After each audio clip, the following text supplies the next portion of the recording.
London's LBC 97.3. 0870 90 90 973. Nick Abbot.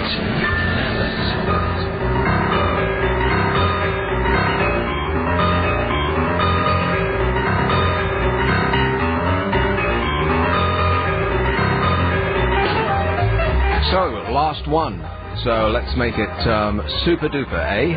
0870 90 90 973.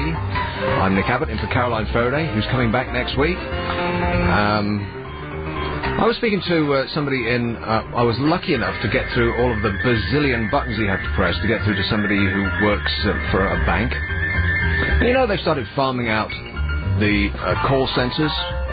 A lot of them are farmed out to India, which, I don't know, I mean, it just seems cheap to me. Oh, here comes the O. Oh. You know, India, right, I can understand you're making your products in China because of, you know, it's cheaper over there, but actually having your call centre in a country where English isn't the first language just seems flat out cheap to me. Hey. And, I don't know, it's very distracting, that song. I love it. Liberace. How can you not like Liberace, eh? That's what they say at the News of the World. Friend of the gays. Oh, they're probably having a little pink party over there now, celebrating the success of Brokeback Mountain, which swept all in the BAFTAs. Hands up, who cares about the BAFTAs? Anybody? Including the people who won? Hollywood stars being dragged kicking and screaming. They probably had to apply chloroform to get them on the plane. London where? It's the what? What a nightmare it must be to only earn £10 million a movie and then have to go around awful places like the BAFTAs and... I mean, at least the Venice Film Festival, you get to be in Venice. None more stunning place on the face of this planet. Everybody should go. I'm serious. And not just for the day. You should go and live there for at least a week. It's incredible. Venetians will hate you because it's the most populated place for tourists in the whole wide world. You can't see Venice for tourists. At any one time, half of the pictures being taken on this planet are being taken in Venice. It's incredible. Everybody's got a photograph. I mean, a camera, and they're snapping constantly, mostly because people just can't believe it. All of the pictures that you've seen of Venice, all of the photographs and the paintings, don't prepare you for the actual experience. I can remember, because you arrive on land, and you come to the square, which is the last part of it that you can drive up to on a bus or a car, and you get on a boat, a Vaporesso, their bus thing, and it is so far so ordinary, right? And then you turn the corner, and suddenly you're in a painting in the National Gallery. Suddenly it's Canaletto everywhere you look. And it's as though you've been propelled back in time by about 300 years. And I just burst out laughing. I couldn't believe it. Because I knew what to expect, but when it hits you in the face, it's just incredible. There's nowhere like it on the face of the planet. You really must go. Anyway, what was I talking about? Oh, yeah, the BAFTAs.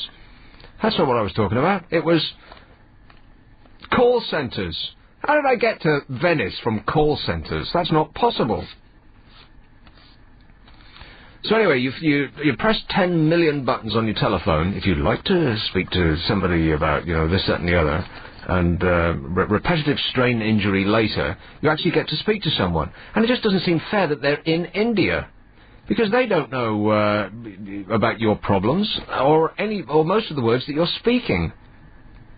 And when they do start, and when you do get through to someone, I mean, in your mind you're expecting to speak to someone in England, right? Because you just dialed an English number. And then you get through to somebody in India, and your heart sinks, because you know you're going to have to speak really slowly. I mean, bless them, they're doing a fantastic job, and some of their English is better than mine. But it just seems a bit cheap, doesn't it? Some call centres have been kept in country, or at least in nation. And some parts of the country are better for call centres than others. Some banks have really got it sussed. They've figured out which part of the country has the nicest accents, the accents that will make people even if they're angry, because by the time you get through to someone in one of these places, you're angry, even if you weren't angry when you picked up the phone to begin with, because you just spent half an hour being asked impertinent questions by a computer and having to stab away at the digits and it doesn't seem like you'll ever get there. None of the options actually offer you a human being until you've exhausted the buttons on your phone and your own temper, right? So by the time you actually get through to somebody, you can't stand it anymore, and you're in a fouler mood than you could possibly imagine.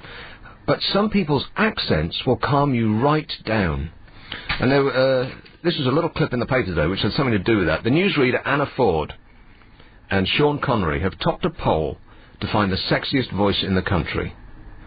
Research among 1,000 adults by MSN Messenger showed that MSN Messenger, what, the thing where you type?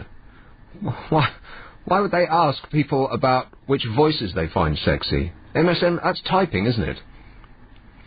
I don't know what the kids today are... I just don't get it.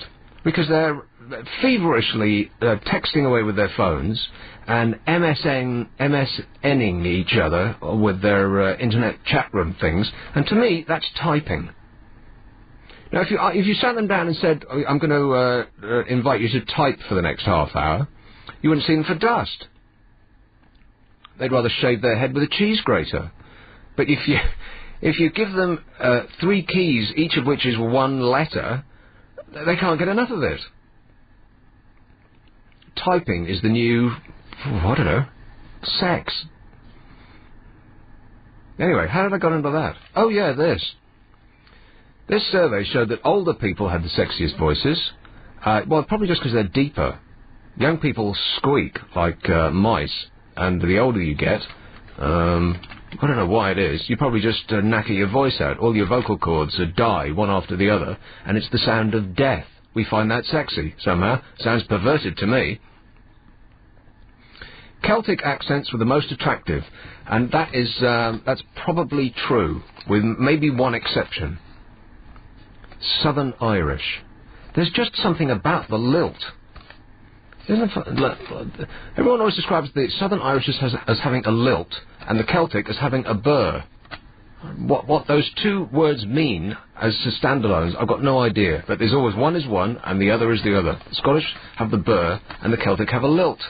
And either way, it calms you down straight away. It's almost like someone coming along and stroking you like a cat. And so here's a tip. If you are a smart business person, you won't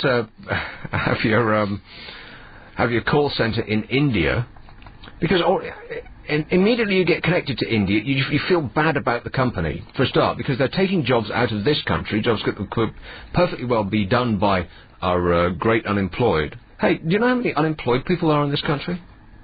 Don't shake your head. You have to say it on the Sorry, air. I'm not sure. Not too many, hopefully. Not too many. Would you like to take a guess? First guess numbers, and then guess percentage. In the country, Well, think or about London? think about that. We'll come back after the ad break, and I'll talk about this. But I have to get this out first, right? Celtic accents were the most attractive. East Anglian, Mancunian, and Scouse among the worst. No, there's one worse. Well, in fact, there's 2 worse. Glaswegian accents. Now, I love Glasgow. I spent a year. I grew up in Edinburgh, and I spent a month working in Glasgow just a little while ago, and I have tremendous affection for it. Never want to hear them speak again. Their accent is as bad as their dress sense. It's Shell Suit City. That's where shell suits go to die, on the backsides of Glaswegians. Is that an offensive thing to say?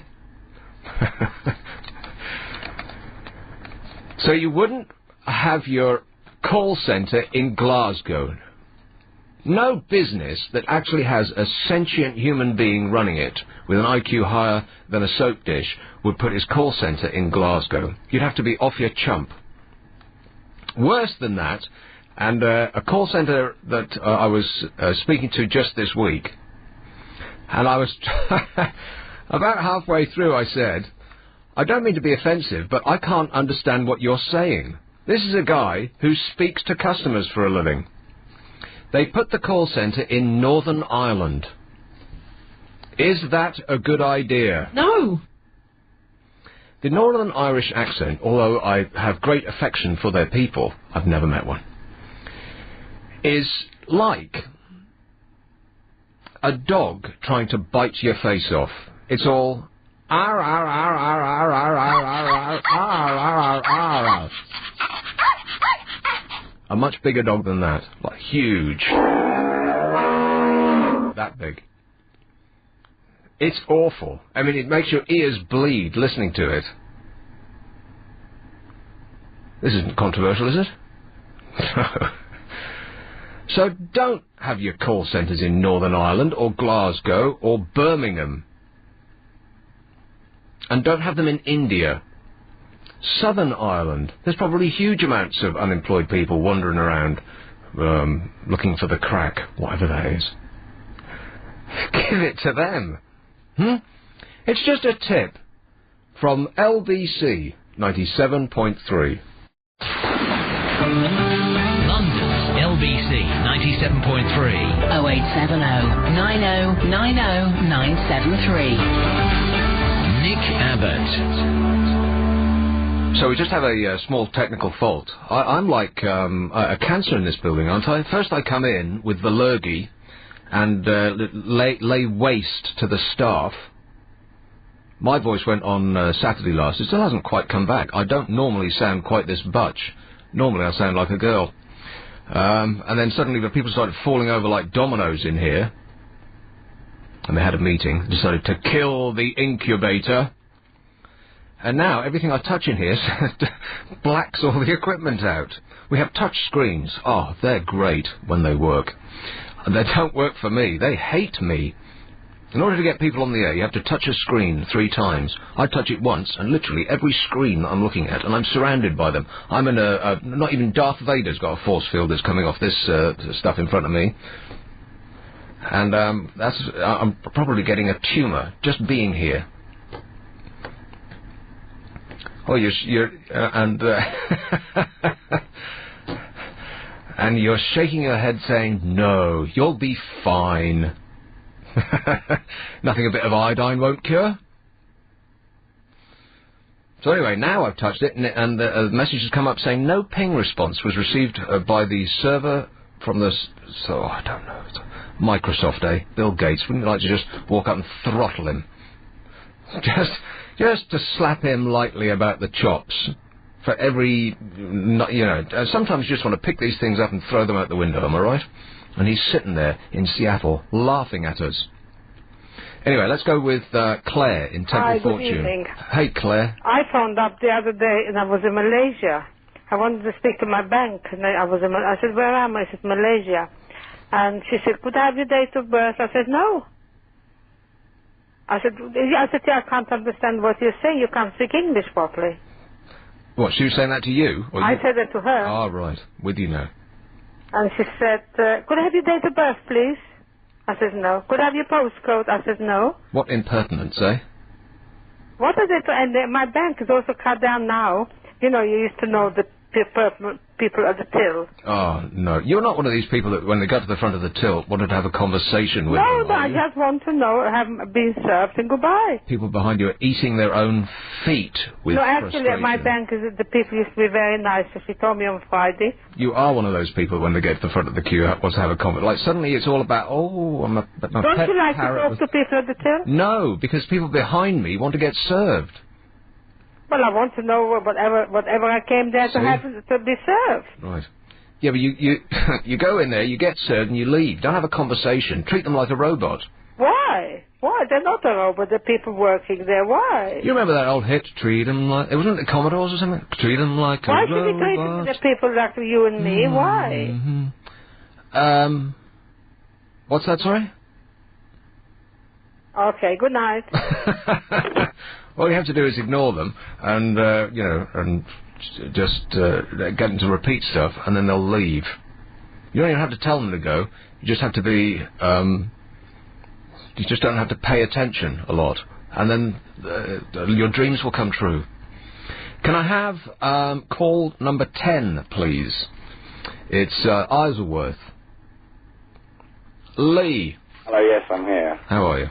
Yeah, very well, and you? Yes, good, thanks. Yeah, Yeah, call centres in India and stuff. I have actually found them quite helpful. No, I'm not saying that they're not helpful, and I did make the point that some of them speak better English than I do, but the feeling that I get when I get put through to India is that the company who's putting me through there is just cheap. I lose respect for the company that's done it. Because what's wrong with here? Well, I'll tell you what's wrong with here. You get put through to some English little chav, person who hasn't got a clue about etiquette, who hasn't got a clue about, being polite or interaction with somebody, or how even to speak to somebody. I mean, these people are born in England. Have you noticed, by the way, that there must have been a memo gone round at both supermarkets and banks and credit card companies to be more chummy? Because it seems to me, even just a month ago, you went to the supermarket and you wouldn't get acknowledged because, the poor dear that's on well, most times you get put onto some kind of computer system. Well, I mean, if I get... Wait a minute, I'm halfway through a sentence here. Talk about rudeness. You show up at a supermarket with your goods. Now, the poor dear is sitting there, and they're sitting there all day. Bing, bing, bing. It's not a bing, is it? It's a doot. Even worse. If it was a bing, at least that would be like organic, have some sort of meat to it. But it's a doot. Well, that would drive you insane, sitting there all day with a doot machine. And, right enough, they must be in a bad mood because the wind is howling through the door and it's endless people who just want Tizer and cream cakes. But the memo must have gone around for them to say, hello, how are you? And just to pass comment about your food, which I think is a bit much. And I think it must have been the same memo that's gone around banks and credit cards because they're forever asking me if they can call me by my first name. Have you noticed that? Who, me? Yeah, Lee. Can I call you by your first name? Yeah, of course you can. Well, that's not the point here. We were first of all talking about call centres in India and whether they're helpful or not. And I was saying I think they are helpful. Right, we have to keep up. Now we're talking about supermarkets. You're lagging behind, Lee. It's like talking to somebody with jet lag. Where was I? I completely lost where I was now. Oh, blimey. He comes on, he starts laying down rules. It was supermarkets and the call centres, and then oh yeah, banks who call you up. People who call you up, and they sound like teenagers, and they want to talk to you about your credit card, and the first thing they ask is, can I call you Nick? And I'm thinking, well, I say yes, because I don't want to make an issue out of it, because he's sitting there with my bank details in front of him. And one slip of the finger, and suddenly I owe them £10 million. And you spend the rest of your life trying to get the problem fixed.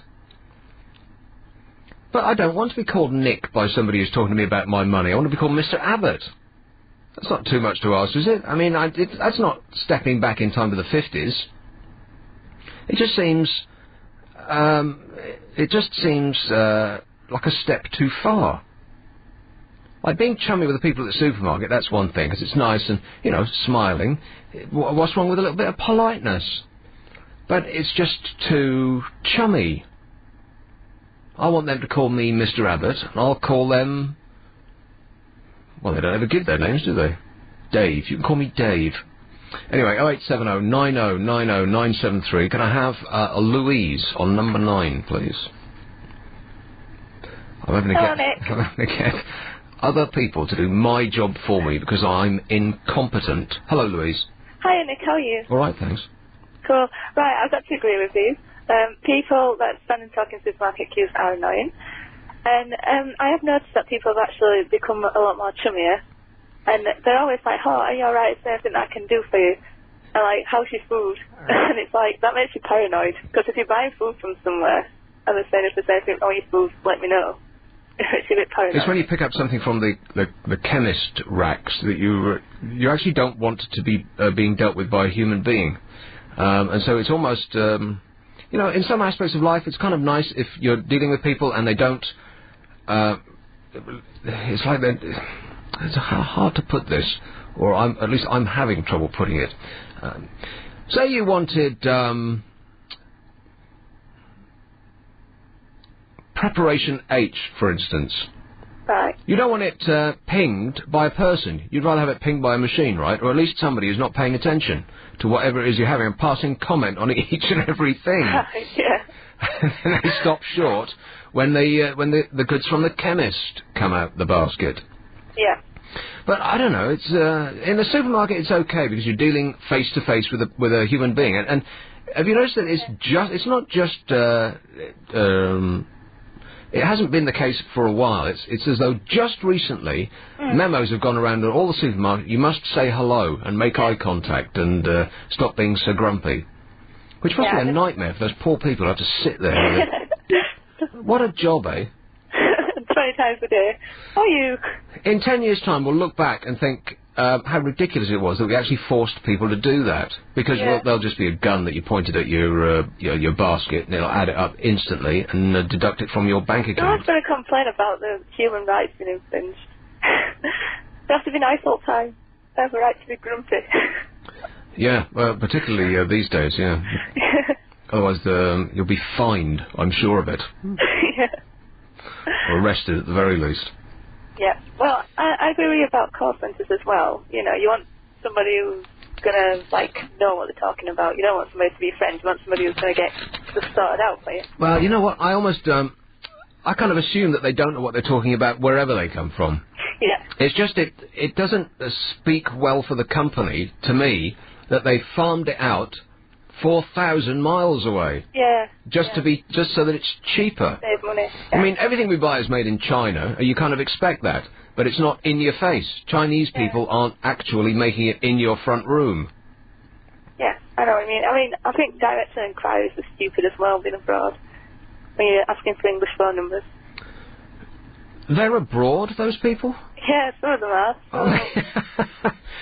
I refuse to use them. Now that I will, I just don't. They cost a bomb. I just won't use them. I used them once when it first came out, and they had got no idea what I was talking about, and they charged me 50p for the service. I either get an Indian woman or an angry Scottish man, so... No, he's just a Glaswegian. He's not actually angry. He just sounds like that. All right, thanks a lot, Louise. Then see you next. Tara, 0870 90 90 973. I'm Nick Abbott, and for Caroline Faraday, who returns next week, so this is my last. Nick Abbott. Apparently, we've now fixed I have fixed the problem with the screen. Every time that I want to talk to somebody on the air, I know this is not remotely interesting to anybody but me personally, but I've just got to get it off my chest.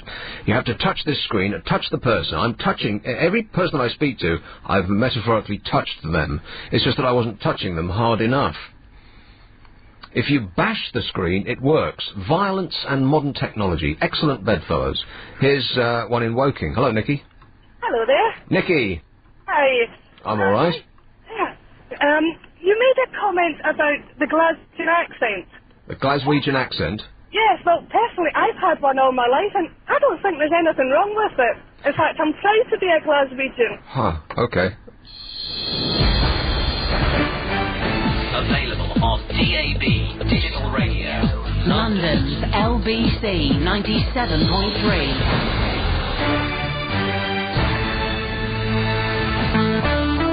London's LBC 97.3. 0870 90 90 973. Nick Abbott.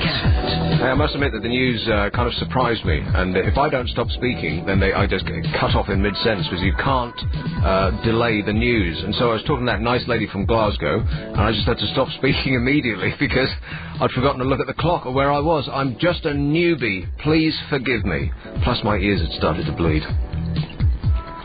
No offence. I love Glasgow. It's such a great place. Shame it rains all the time. I spent a month there a couple of years ago. It rained 3 months. Was it a month or 3 months? 1 month. It rained every day. No, it was 3 months. Yes, January, February, March. Every single day. And I'm not exaggerating or making this up.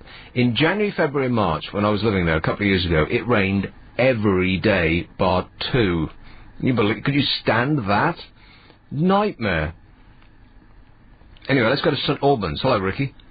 Good evening. Hey, Ricky, you're so fine. You're so fine, you blow my mind. Hey, Ricky. Talking about Microsoft, Friday I spent over an hour talking to them in India to try and resolve a problem. Did you try rebooting? Yeah, I kicked it several times, but it didn't have any effect. Only a bruised toe.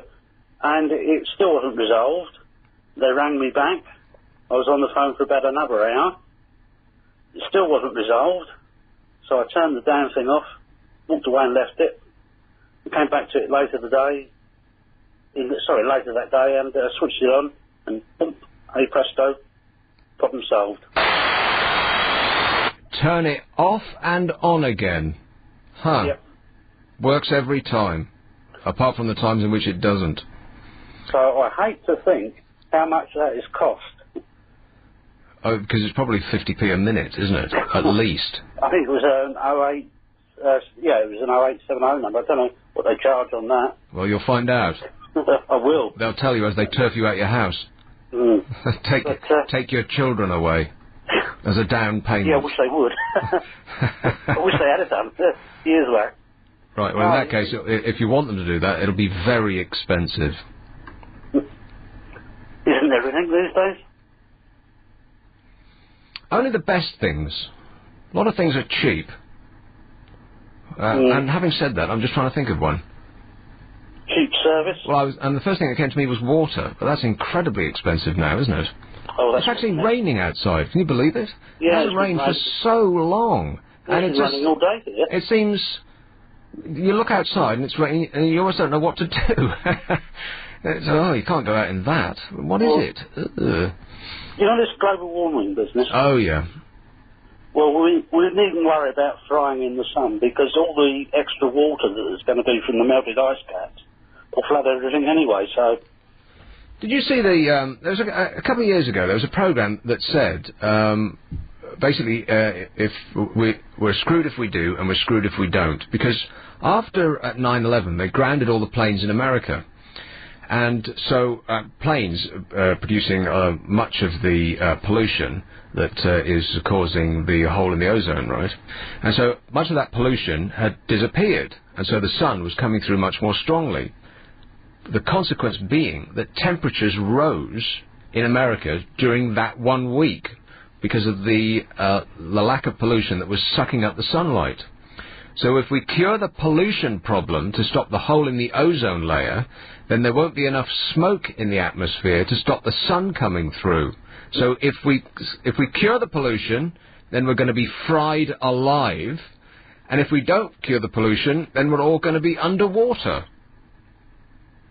And the government will probably bring in compulsory euthanasia for those over 50 by that time. Well, and part of me thinks, these are incredibly exciting and slightly crazy times. Probably the most exciting and crazy times that there have ever been in the history of this planet. Oh, I couldn't agree more. But I'm kind of glad that I'm 46 and not 16. Because if I was 16, looking down the barrel of our future, I would feel a bit shortchanged, really. I mean, if you're, if it happens in 20 years' time, and I'll be 66, then I won't be able to tread water that long, and the misery won't last. But if I'm only 36, you'd expect me to, do the backstroke for at least a couple of years, waiting for that man, what's his name, from Waterworld, to sail by on a raft. What's his name? Oh, yeah, another one you mean. Because that's what it's going to look like. It'll be water everywhere, and nary a drop to drink. Well, I reckon that's what the next war will be over. Water? Yeah, it won't be oil.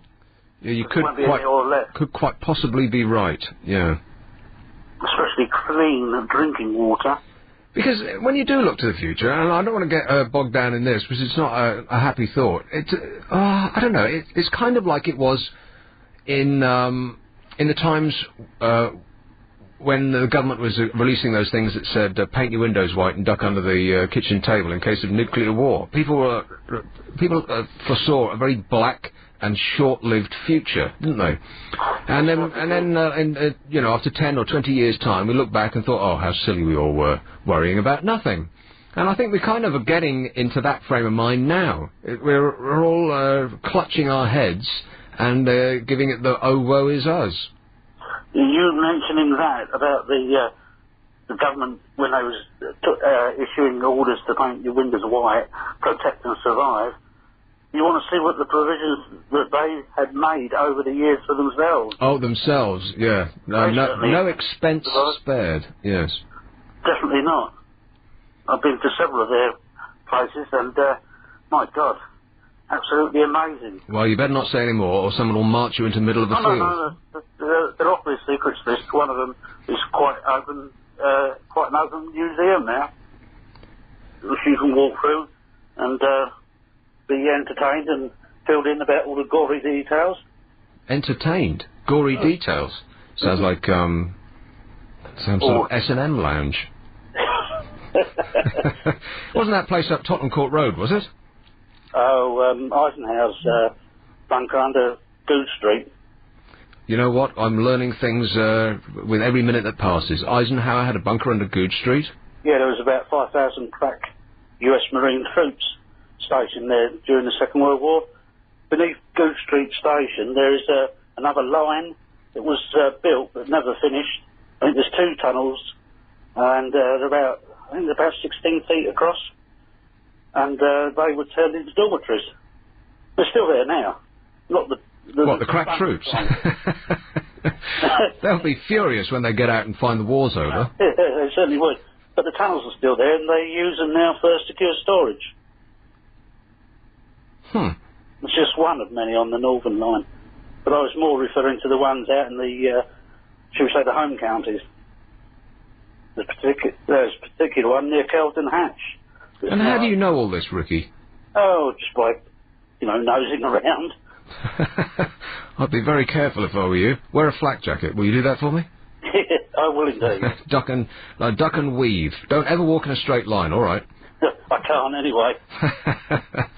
Yeah, well, the medical problems that, befall us when we get older sometimes are the ones that will keep us alive. Indeed. Thanks a lot, Ricky. Yes, good night to you. Ta-ta. Never wear one of those old Who shirts with a target on it, because then you will be asking for it.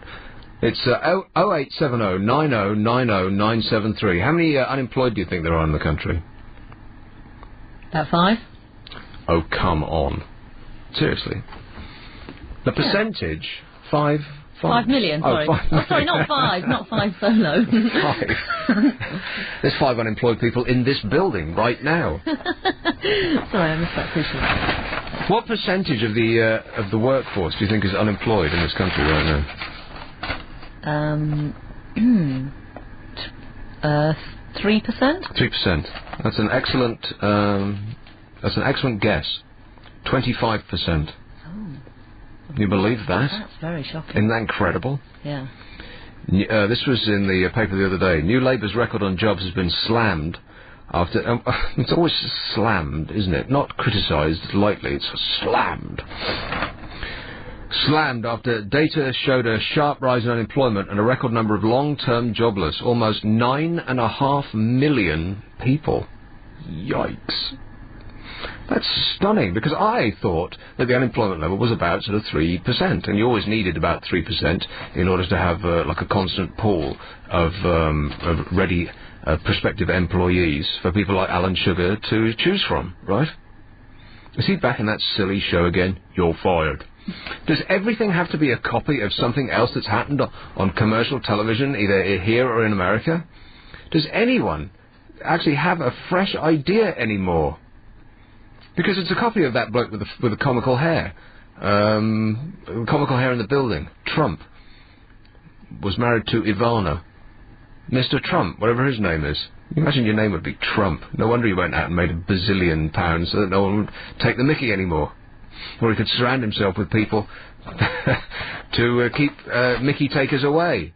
What's his name? Donald. There's another comical name. Donald Trump. I mean, just roll that around in your brain for a while. Being given a name like that by your parents would make you want to go out and be successful, wouldn't it? Talk about getting your own back at the world. Donald Trump. Good grief. Anyway, he was the one that came up with that You're Fired game. And now Alan Sugar, with a man whose face could sink 1,000 ships. He has a face that looks more like a potato than that guy who's on Have I Got News for You? That squeaky, irritating bloke with a classical education. Looks like Jimmy Somerville. Ian Hislop? Ian Hislop, yeah. Ian Hislop and Alan Sugar. There's a match made in hell. You're fired. Hey, where did that come from? I am fired, actually, in about 2.25 hours. Caroline Faraday the reason I'm here is that Caroline Faraday has been sitting at home smoking a cigar and having a cocktail. I think she wanted to watch the Winter Olympics or something like that. She's thrilled beyond measure. We've lost again. Have we lost any other events lately? A glorious success by coming second. I love the way they paint losing as a huge success. We're just above, in the medals table, Nigeria at the moment, I think, with a great ski team. They practice on sand. Anyway, almost night. Can you believe this is incredible? 25% of the people that can work can't in this country. In this country. Isn't that amazing? Business groups urge the government to overhaul its welfare to work programs, blah, blah, blah. It's 1 in 4. I've already worked that out for the people who've just taken the A-level maths. 25%. You don't need to reboot your computer to figure that one out. London's LBC 97.3. 0870 90 90 973. Nick Abbott. Let's go with Battersea. Hello, Alex. Hey, good evening, Nick. How are you? I'm all right, thanks. Good. What it was, when you mentioned that banks and, supermarkets are all being a lot more chummy these days? It seems to me, yeah. Like, all of a sudden, everyone's asking how you are. Yeah, you're right, and that really struck a chord with me. Basically, my parents have lived in the States for quite a few years, and I've always been more impressed with the customer service you get in the States than over here. If you go into a DIY store or something here and you get up to the checkout, you're lucky if you even get eye contact, let alone a smile and a happy hello. Yes. But on my last visit over Christmas, I realised I was taking it a little bit too far. When it's got to the point that you can't even buy a loaf of bread without getting the life story of the person behind the counter. What happened was, we were going into a sort of hardware store to buy some hardware plastic moulding. Yeah, some hardware, in fact. Yeah, for a shower. So basically, 2 8-foot lengths of plastic moulding, $12 worth. And so we had it all. They brought it out from the back, and my dad and the guy serving us started chatting about sort of how best to fit this moulding. And then it went from that into a really, in-depth discussion of bit of politics, bit of how's your family. I kid you not. A moment there, I thought you were going to say, how's your father? Which I guess is one and the same thing, unless you're thinking what I'm thinking. Honestly, Nick, after 10 minutes, I left and went and stood by the car. And after another 5 or 10 minutes, my dad finally got out. 15 minutes of chatting away. I mean, Now, was the person a male or female? Oh, he was male. He was male, right? He okay. was male. Just checking. I mean, it was a small little store. 2 or 3 people. It was a glazier's, and this was the guy that owned it. So. And did it look like anybody actually came in there? Was it frequented frequently? It didn't look like they had a lot of drop-ins. So even men have to say a certain amount of words. I mean, women, I can't remember what the exact figure was. I said this the other day, and it is a truism. Women need something like 500 words to come out their mouths a day. Otherwise, their eyeballs pop out the front of their heads. Men, I think it's about 1,000. I might have that completely wrong, but women need to say way more per day than men do. Otherwise, they're off kilter and they're not satisfied. For women, it's 5,000, is it? Something like that. Right. Or 50,000, or 150,000, or whatever it is. But anyway, women need to say a lot more. They're not just chatty, it's a driven need to speak. I think it goes back to the cave times, when men were out hunting in groups, and speaking would frighten the animals that they were hunting away. And so they communicated with, grunts and pointing. Women, on the other hand, were, busy socialising and raising babies and, swapping nail varnish tips Did or you go what. to college, Nick? Yes. Don't mind me asking.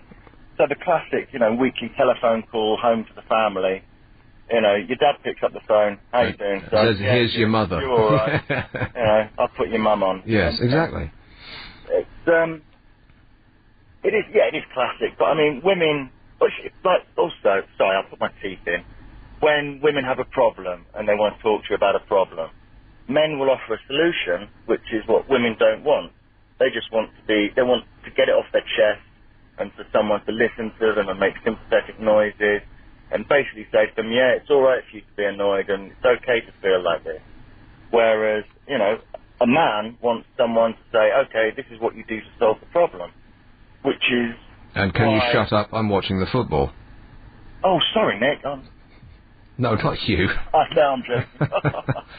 Not a very good one. I tell you what, I've got a great email the other day from a friend with a PowerPoint presentation explaining men's rules for women. Do you want me to email that over to you? Why don't you? Yes, I'll not read it later. I'll read it later. What's our... Now, see, somebody's put a great big sign over that says... what's that? It's on air at lbc.co.uk. Right. Somebody's covered it up in here. I think they're trying to fox the newbies. On air at... lbc.co.uk. Did you get that, Alex? Indeed I did. ONAIR. I'll tell you what I'll do. I will go through the presentation and pull out the rules and then type them into the body of the email. I literally can wait. All right. You'll be on to a call centre in India before you know it. Ask them how you do it. Well, I mean, you might actually find that it's entertaining enough to mention on air or something like that. Well, let's see. No promises, eh? You never know. Hey, do you want to play the game? I've heard this game being played. I don't know the rules. So yeah, go on then. The rules are: I will buy you anything you want. If you get the what is it? 6, 8. There's 8 of them. If you get all 8, I'll buy you anything you want. Ah, right. It's people saying okay, go for it. With my money. Sure thing. Isn't that incredible? What do I have to buy you if you? Nothing. Well, bargain. Conditions apply. The presenter's decision is final, and no communication will be entered into. Are you ready? I'm ready. I'm not cheating about these. These are super famous household names, most of them on television almost every day. Number 1.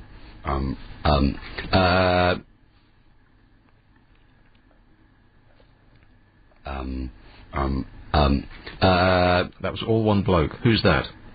One of the most famous people on the planet. I think he's in London. Clooney, is it? He's on... George Clooney is the right answer. Get in. Number 2. Ooh.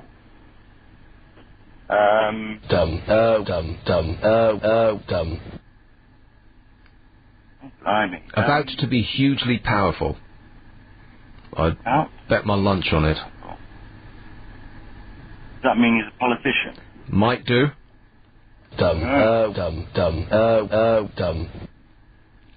Okay. About to be... would be David Cameron. Is the right answer. No, I think that's the easiest one of the bunch. Definitely. Well, yeah, I think that's it. That is Boris Johnson. Boris Johnson.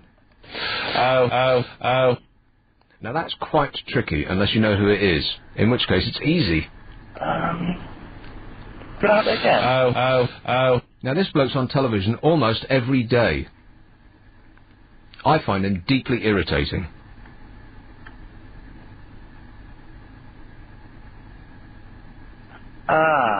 He probably carries two mirrors around, just so he can see what he looks like from behind. Oh. He's I know, isn't he? He's not George Galloway's favourite person, is he? Go on. Got to be Jeremy Paxman. Jeremy Paxman. Wow, this is sensational. Okay. So far, you've got correct all the answers that we've previously revealed on this show. I know, it's amazing, isn't it? Right. I was actually going to admit that if you thought I was doing well, but... And now we come to the point at which no human has gone before. which is probably where I'll fail. Yeah, He makes me laugh every time. He's going to be an author, you know. Oh, he's going to be an author. Isn't that amazing? He sounds like he could be a football manager. Like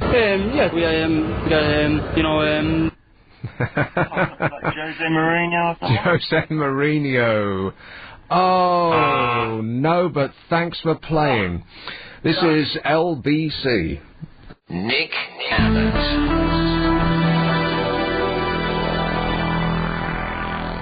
Let's go straight back into it. Hainault, Veronica. Good evening, how are you? I'm all right, thanks.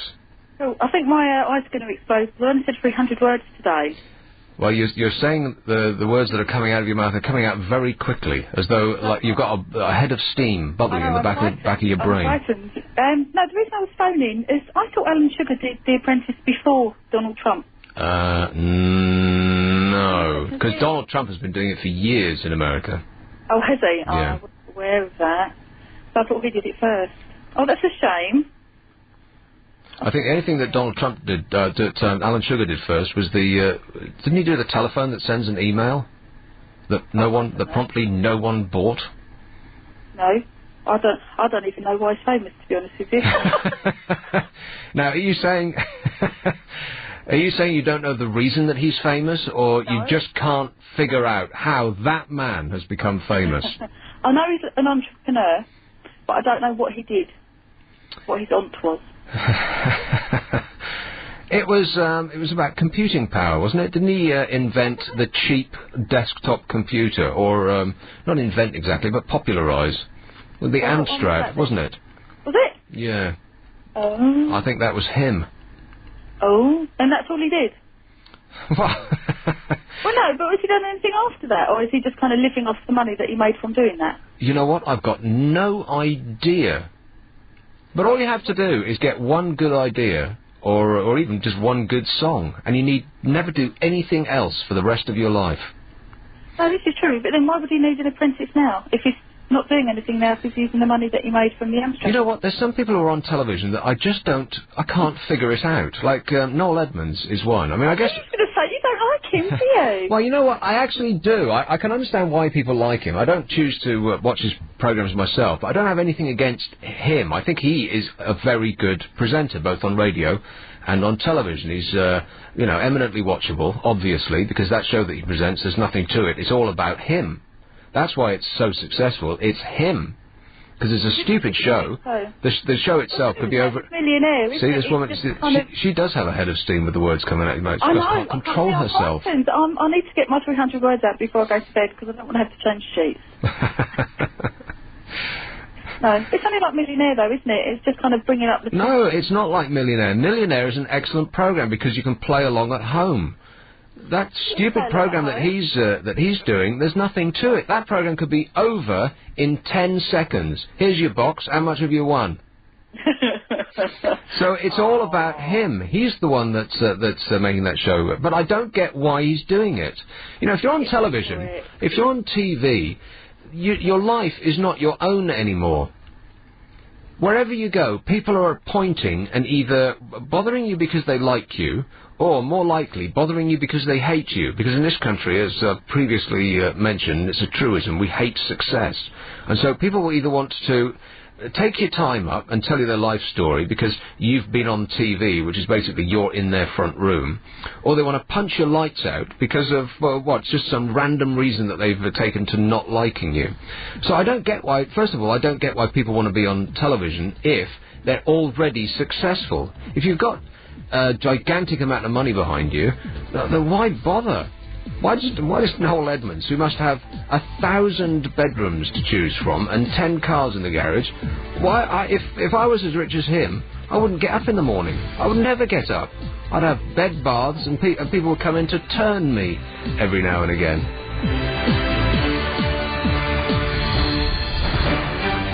Available on DAB Digital Radio. London, LBC 97.3.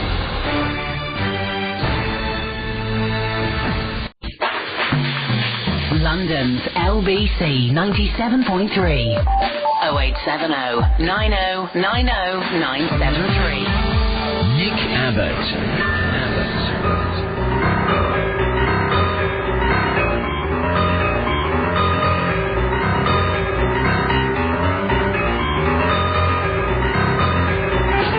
So people are in Leicester Square in the pouring rain, waiting for what?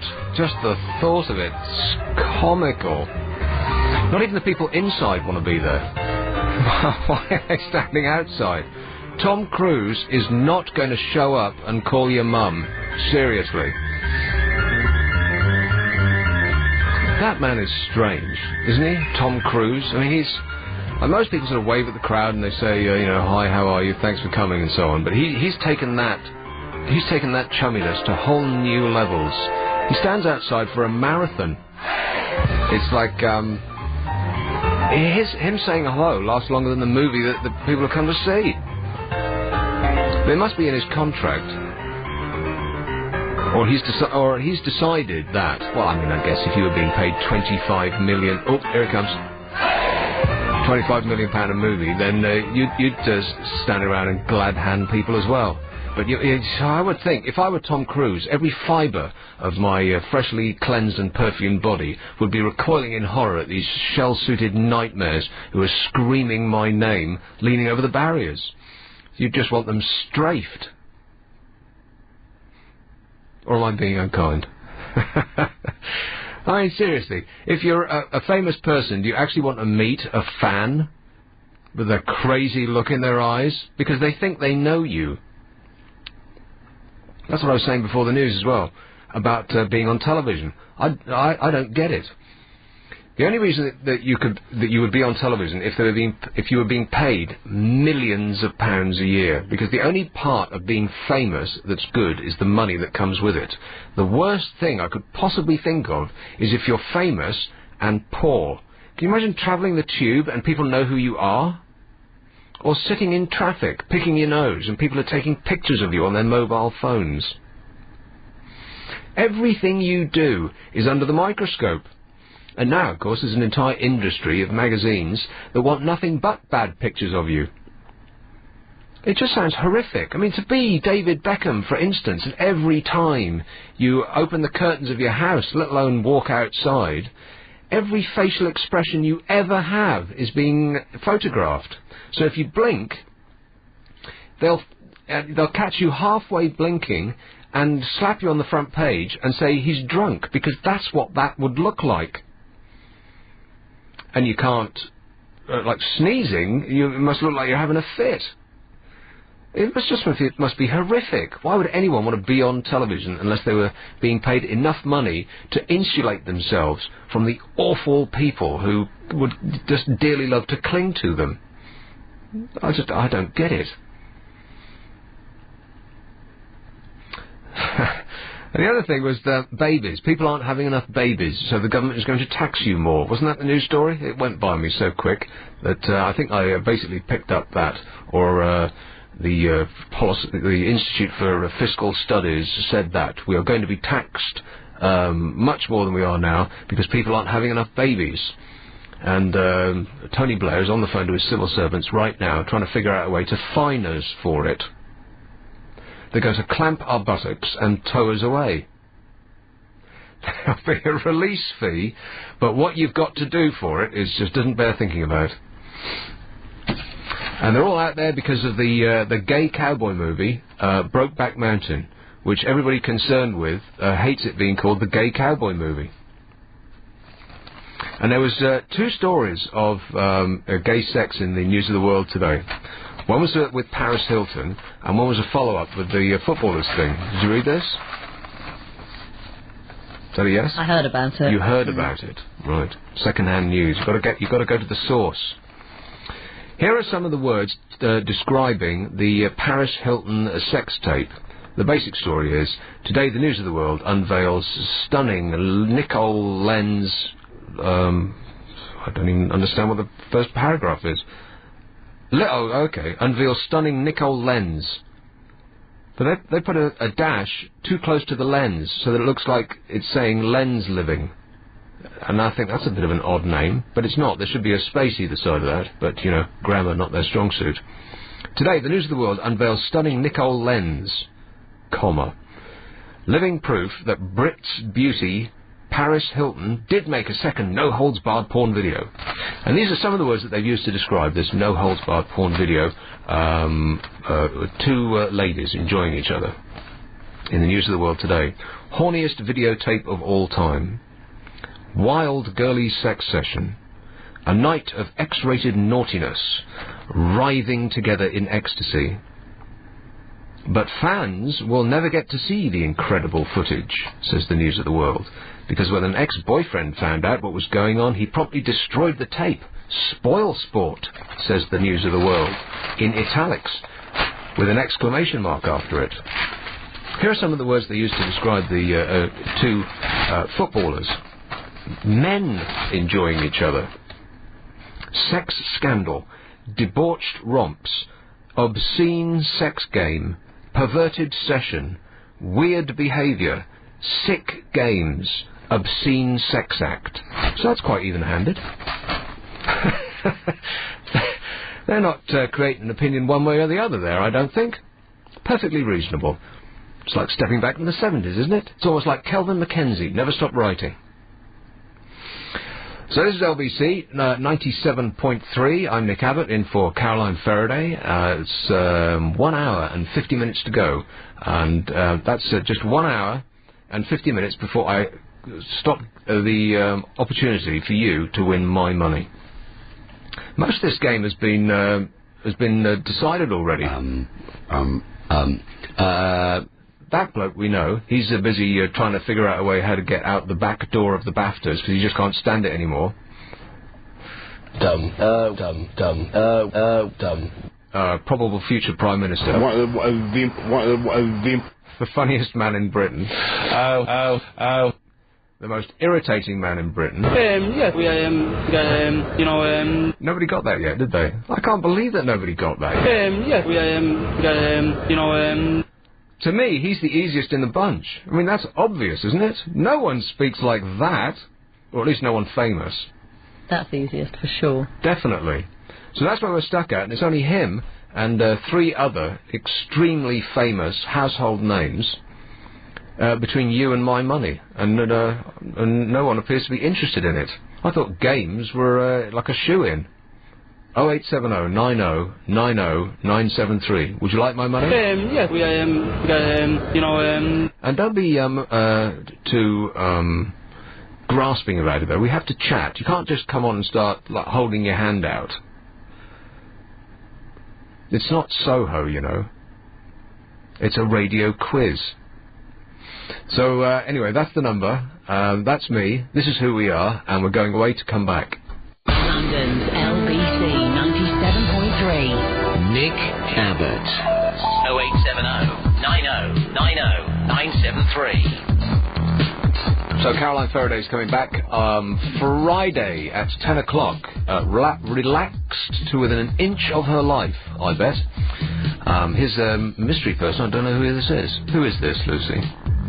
Haven't spoken to them yet. I'm way ahead of you. Can you pop me someone else? How about Guildford? Chris? Yes. How are you? Fine, thank you. Cold, miserable, but I'm okay. My life. Huh. You sound depressed, mate. Are you okay? As I said, I'm working, so if you're working in this kind of weather, you do get depressed. Well, what do you do? I take care of important people. Important people? Yeah. You're a cab driver? No, I don't. I'm not a cab driver. I take personal care of important people.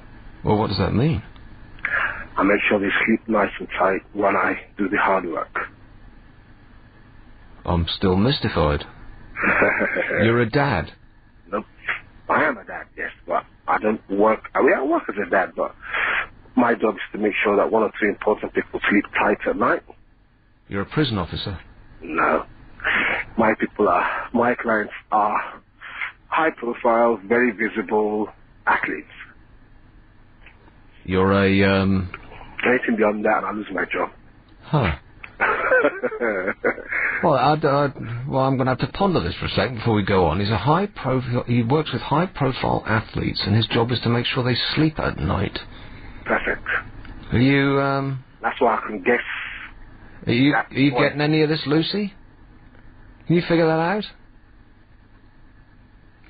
You're looking startled.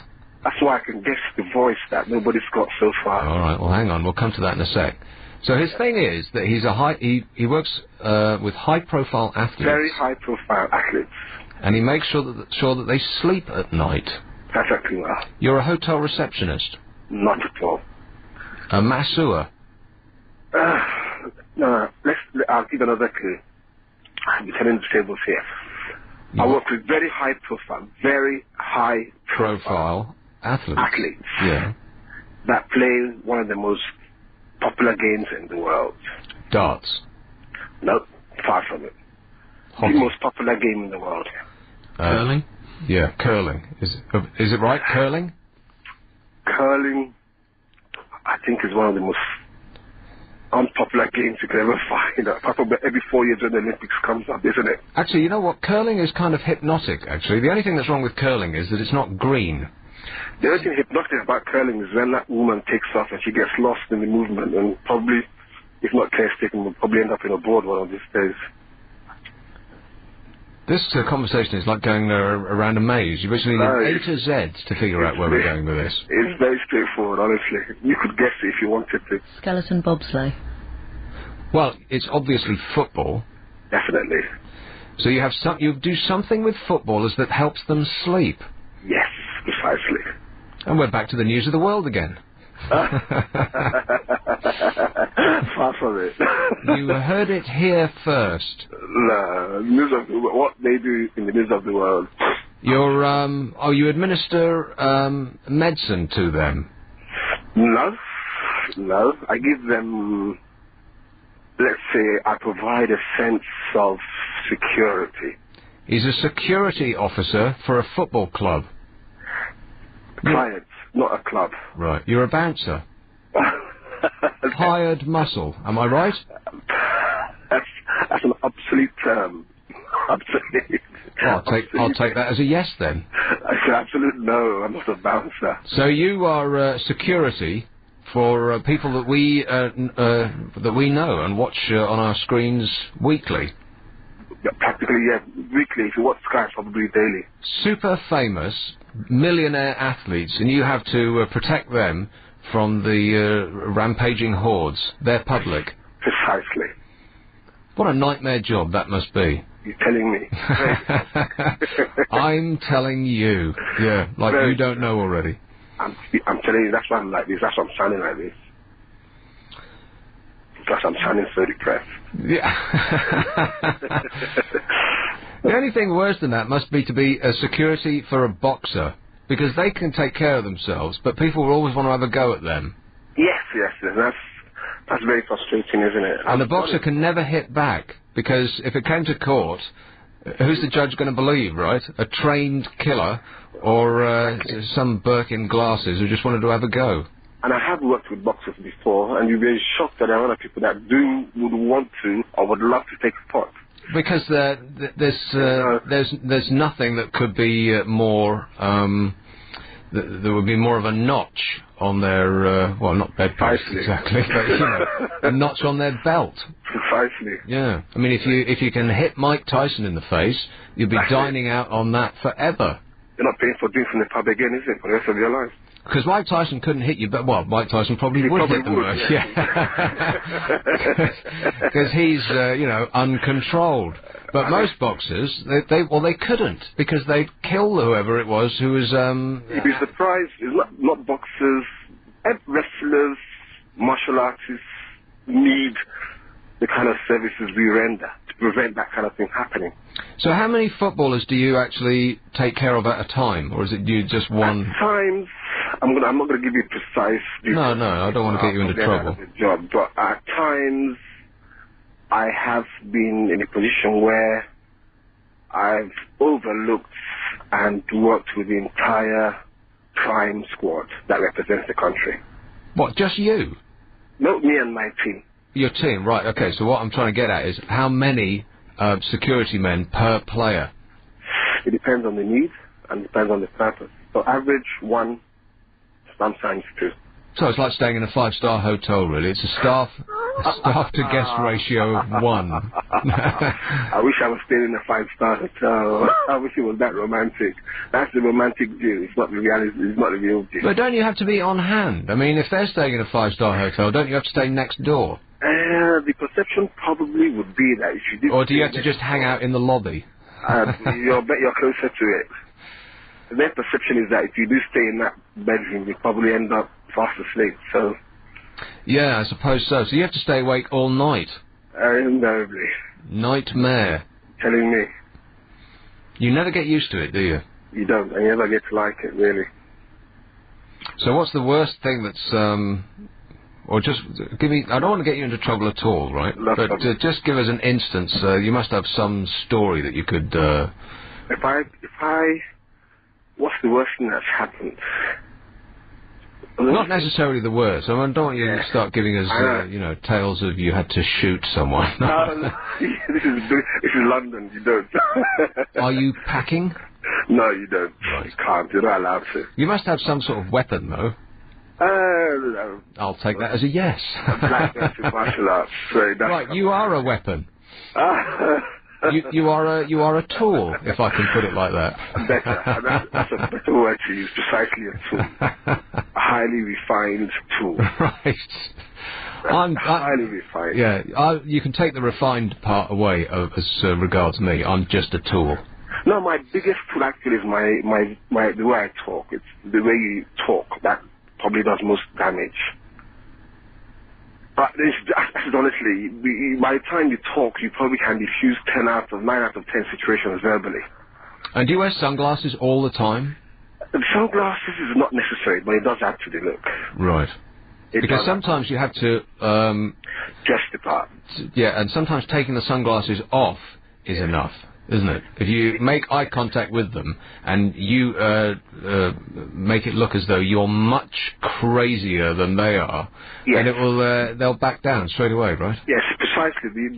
There's a ritual. You start the conversation with the glasses on, and then try and diffuse it, and then as you raise your tone, at a point where you feel you're not making a point, the glasses come you don't see your eyes, and you tell him you do mean business. Right. It's kind of like when you go in a letter from ordinary type to bold type. Precisely. Yeah. When you go to italics, that's the point at which you take your glasses off. Yes, then he knows you mean business. Right.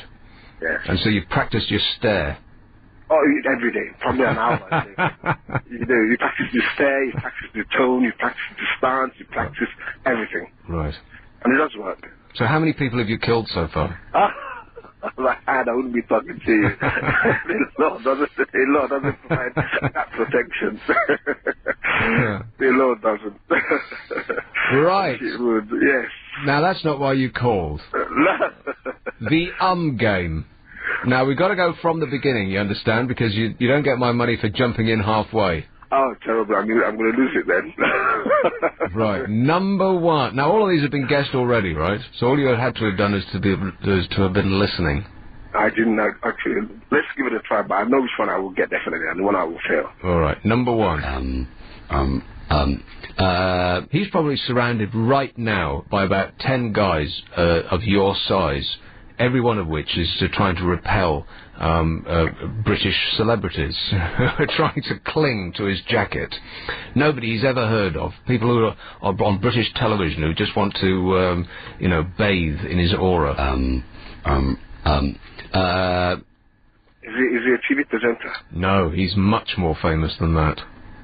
He's not a politician, is he? He's a movie star. Movie star. Who's here right now. Oh, what's his name? Tom Cruise? Is not the right answer. Oh, no. Chris. I wasn't going to get anywhere. The one I do know, I know. Yeah. But don't say it. I know. I promise you. How much do I get for keeping my mouth shut? Absolutely nothing. But thanks for playing the game, Chris. All right, then. You take care. Ta-da. All right. What a nice man. Well, you have to say that, don't you? 0870 90 90 973. Let's go with one in Oh, no, I've just blanked out all the screens again. That is a bit of a shame. Can you give me number 1? Because I've shut the studio down. There's a fine line between, hitting it just hard enough to make it work, and too hard, and the station just shuts down totally. Right, I've got no idea what's happening now, because all my screens are black. But is there anyone on one? Will. Oh, Will? Hey. Will. Hey, Nick. What's up? Hey, yeah, I'm good, thanks. I've just been doing some work. I'll stop that now. Yeah, good to hear you. I listened to you ages ago when Elizabeth from Cheddar. Oh, yes. A lady from the old school. Yeah, that's properly old school. I remember her well. Do you know what she's up to nowadays? No idea. Do you keep up with your past listeners? No. I try to leave it all behind, as you should yours. Yeah, my many. Indeed, no, it's just a couple of shows for you on LBC this Sunday. It's just that Caroline Fodo's away, and I guess there was no one else, so they asked me. They just sort of ran around the guys they knew. I guess so, yeah. Yeah, well, never mind. That previous guy on the game didn't do too well, did he? But I wondered if I could maybe try and improve it. All right. So what work have you been doing? I've been doing, partial differential equations now. Oh, yeah, they're great. Yeah, they're stunning. I always like to lock off a couple of partial differential equations before lunch. Otherwise, I just don't feel like the day's been worthwhile. Well, no, yeah, that was my thinking. Just before bedtime. So, by the way, Will. Yeah? What the hell is a partial differential equation when it's at home? It's a very good question. I'd better look. Oh, now you see, you've just lost all of the sympathy and respect that you gained by saying all those long words by just coming out with what you just said. Mega difficult. Is that what you just said? Mega difficult, yeah. I didn't say mega difficult. You said mega something. Right, I said it's a very good question. A mega question. Very good. You're deaf, Nick. It's a very good question. Right. It's to do with, It's just your accent. I guess I just thought that you said mega. I'm sorry. You just sound like the sort of person who'd go around saying mega all the time. Like at the Rugger Club ball. Everything would be mega. Like everyone in Fulham and Chelsea. They're forever going mega at each other. Are they? Oh. No, it's not... Well, it is mega difficult, but that's not what I said. But, You see? Hey, Lick, not Lick, look. Look, what? I'm going to have to go away for the news, and then we'll come in true quiz show fashion. We'll come back at you, all right? Okay, that's Don't sorry. move. Nick Abbott. 08709090973. Well, the Army's getting a lot of publicity these days, isn't it? And in the one of the papers on Saturday, it said that it's because they're having a crisis. I'll come to you in a second, all right, Will? Okay, yeah. Okay, yeah. Just one moment. Did you just say, okay, yeah? I think it was short for yes. I think that's what you just said. Hang on there, all right. That's fine. Anyway, the Army is having a problem of recruiting. That's a shocker, isn't it? Top brass are fuming after, excuse me, learning that TV's Bad Lads Army show has slashed real recruiting. Chiefs have now banned all serving officers and soldiers from taking part in the primetime hit, you know, Bad Lads Army, where they put some ne'er-do-wells in the army and give them a bit of pretend discipline. A leaked internal memo reveals commanders have found that viewers modelled the reality series based on the 1950s Army's life with modern military training. Brigadier Robbie says, polling in the wake of the previous series indicates that the public confused images of this historical reality show and today's Army, which I'm sure is just like it is in the ads, where it's all just like a video game. Everyone's having fun and, playing games and dashing about in their choppers.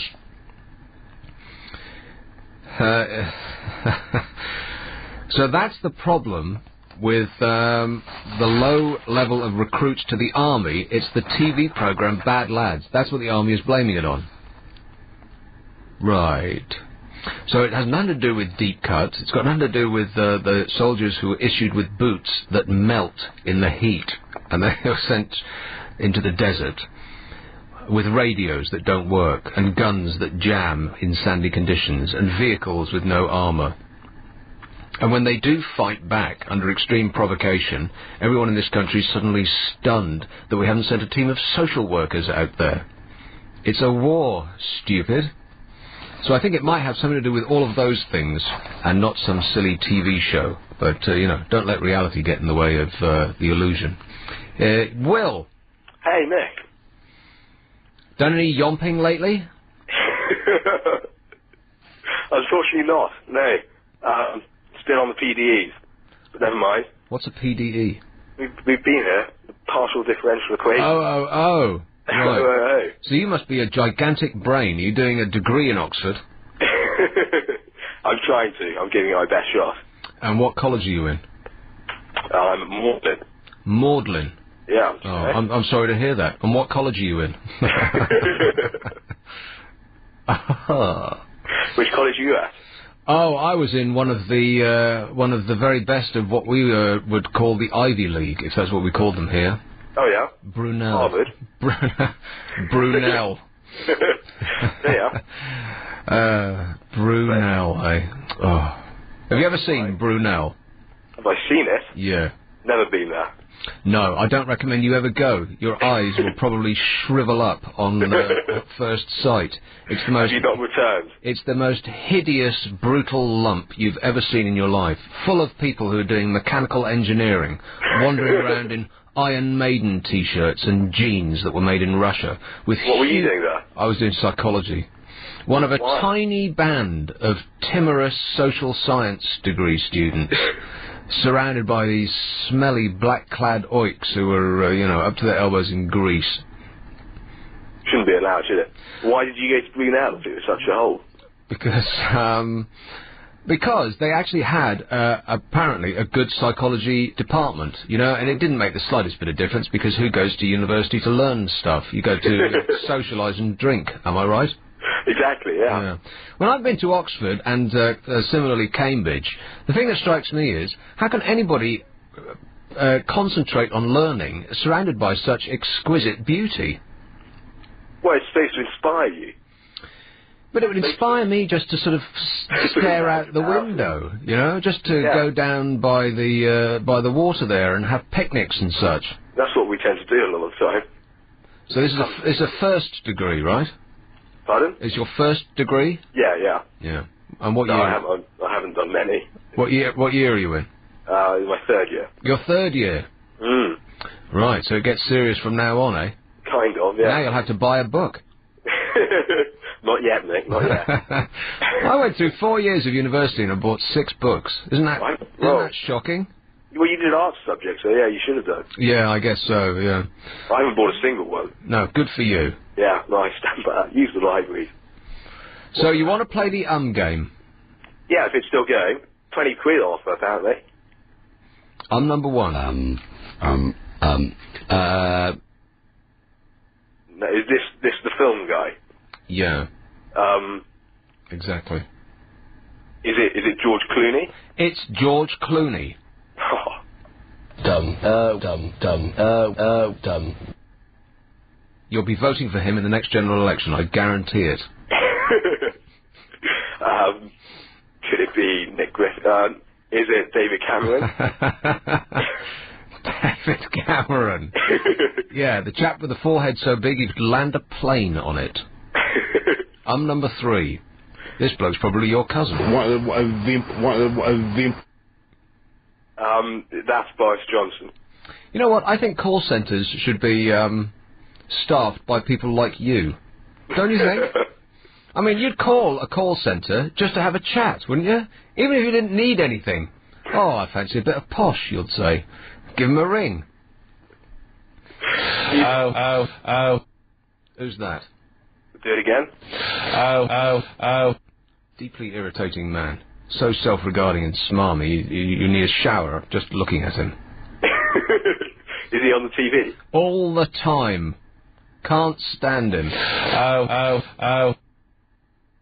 Oh, does he do University Challenge? He does. Jerry Paxman? Yeah, I mean, don't you long for the days when Bamber Gascoigne used to do it? Oh, if only, yeah. Because he used to be great. Who the hell's he? You know, sometimes it's kind of dispiriting talking to the youth of today, because they know nothing, and they make you feel like you're ancient. You just throw things out that you think's common knowledge, and they look at you like you've just been speaking Greek at them. Who's Bamba Gascoigne? Crazy name, crazy guy. He was the forerunner of this oleaginous... Oh.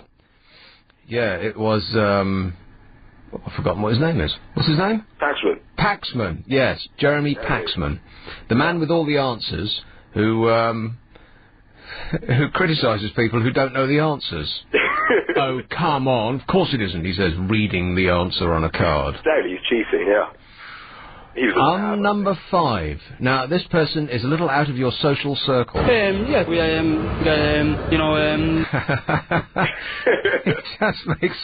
He just makes me laugh. Yes, we There was a moment's panic the other day when we thought he might be injured because a nation's hopes rest on his impossibly square shoulders. Yes, we He runs quite fast for a fat lad. Yes, we Kind of grating on the ear a bit, isn't it? Yes, we He's going to be an author. Can you believe it? No. He's got a 5-book deal. Amazing. Yes, we Is he a footballer? He is a footballer. You don't know any footballers, do you? Rugby more your thing. He must be, does he play for Liverpool? No, he doesn't. Doesn't play for I Liverpool. won't take that as your answer. Well, it's not. No need to get stroppy with me, boy. yes, we I can't believe no one knows who this is. Is it Michael Owen? Michael Owen? No. No. I'm afraid not. Michael Owen is far better spoken than that. Unfortunately. Oh, never mind. Your phone's going. Sorry then. Ta-ta. Oh, another satisfied customer. This is LBC 97.3. I'm Nick Abbott, in for Caroline Faraday. She's going to be back next week at 10 o'clock. Speaking of football, by the way, Wembley Stadium, have you been up there? Have you seen it? I mean, have you seen it from a distance? You don't even need to get very near it to see it. It's absolutely gigantic. Have you seen it on the horizon, Lucy? I saw it when I went to IKEA last year. As it was IKEA, without mentioning any brand names. That's good. IKEA, was it? Yeah. What did you get? Probably some useless things that I didn't really need that were very cheap. The thing with places like that, which is something that I have to say, because we don't want to be specifically talking about IKEA all the time. But the thing with places like that is you go for one thing, and then you end up spending... And you think you'll go there because it's cheap, right? And then you end up spending £500 on things that you never even imagined that you needed. It's great, though. I'll tell you what is... Oh, no, I won't. I can't, because then that would be advertising, and I'll never work again. So, yeah, you can see it from south of the river. That's how huge this thing is. You can see it from the south of the river part where I live. Massive it is. The final cost of rebuilding Wembley Stadium could reach almost... Their initial estimate was 475 million. Guess how much it's going to be now? £1 billion. That's over twice as much. So they must have just pulled that initial figure out the air. I mean, £1 billion. You could get a dome for that. You could build a temporary tent for £1 billion. I don't think, as a nation, we've actually quite got our heads around that yet. A temporary tent, something that was only supposed to last for, what, 10 years, cost £1 billion. What chance have we got that Wembley's going to arrive on time and on budget? England's pre-World Cup friendlies against Hungary on the 30th of May and Jamaica on the 3rd of June will be staged at Old Trafford in Manchester instead, while the 3 Football League playoff finals in May are going to move to Cardiff. It's unclear if shows by Bon Jovi, Take That, and Robbie Williams will actually go ahead as planned. So at least some good will come of it. London's LBC 97.3. 0870 9090 973. Nick Abbott. So I was very upset to hear that Rafe Fiennes didn't win anything at the BAFTAs, whatever that stands for. British Association of Film and Television Awards. Did I get that right? That sounds about right, doesn't it? It'll do. The BAFTAs. Rafe Fiennes won nothing. Well, it might help if you could pronounce your own name, mate. R-A-L-P-H is Ralph. It just sounds posher as Rafe. I mean, you can't even say it in a common accent, can you? Suddenly you come over all Brideshead Revisited. Oh, it's Rafe. Ralph it is. Here's one in South Derbyshire. Hello, Adrian. Hello, Nick. How you doing? I'm all right. Yeah. Before I get what I was talking about, you was on about call centres earlier. I've seen on the telly a while ago that I don't think it works on all of them. If you press star engage or something like that, if you do it enough time, it confuses the computer and puts you through to a human being. I think if you don't press anything, then it confuses it and it thinks you're a moron and this person can't operate a telephone, so we're going to have to put him through. Yeah, or you've got one of them really old dial ones. But each system does have its own secret cut through to a person thing. And it's either a zero or each one has something. I know that for a fact. Yeah, you can make a fortune if you crack all these, you know. If you put it on the internet, somebody should do that, definitely. And the hits on it would be through the roof, and you could just sell advertising. In fact, we should do that. By this time next year, we'll be millionaires. Yeah. Remember who fought for it, Me and you. Anyway, modern things on cars. Do you have sat-nav on your car at all? No, I kind of want one, but I can't justify the expense because I don't ever go anywhere. No. I go to the supermarket, and that's it. And I know where that is.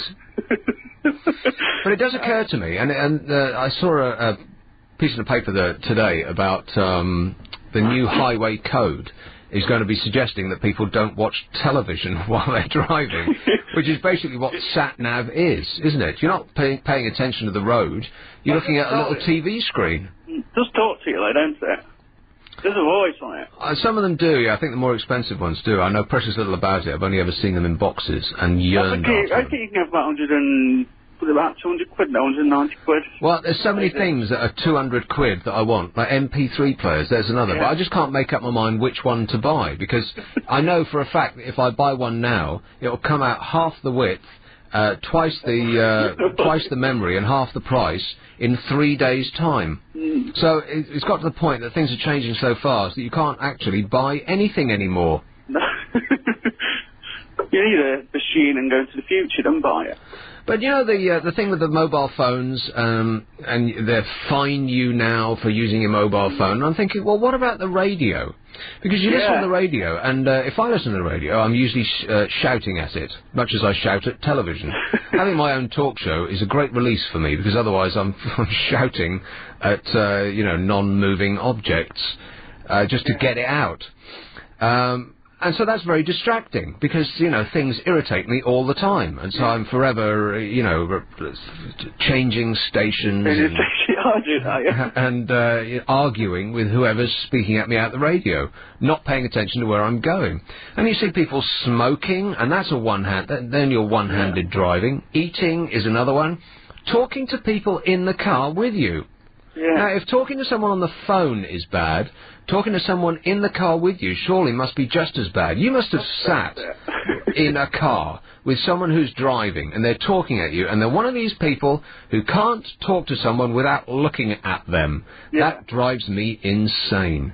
And then to compensate, and I know this is crazy, but to compensate for them looking at me while they're driving, I'm looking twice as hard at the road ahead. I suppose just so I'll know what we hit. And you can't dissuade them from it by looking panicked at them and then out the window again. Like, getting their attention and then trying to drag their eyes by force of movement out the front window. And so that you should be fined for that. You should be fined for having kids in the back because their, mothers are constantly leaning back to slap them. Or no, you get fined for slapping them. You can't do that now, can you? You can't even speak sternly at them because you'd be abusing their human rights. Cherie would be furious. I mean, my brother did actually get pulled over for peeling a banana, and that is food. Is that a euphemism? Yeah. But somebody got actually... Went to the paper a couple of years ago, didn't they send like an helicopter after somebody freaked out? You know what? Nothing would surprise me anymore.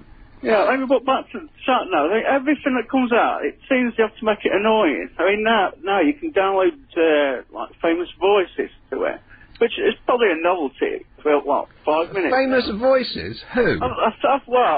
Well, I say famous, but it's actually Mr. T. Don't ask me. What? I shouldn't have really used the term famous. I pity the fool that just missed that turn. Yeah, Mr. T. Oh, blimey, he must be fallen on hard times. You can download Mr. T into your sat-nav. You'd never switch it on. It would have a novelty thing. And with phones as well.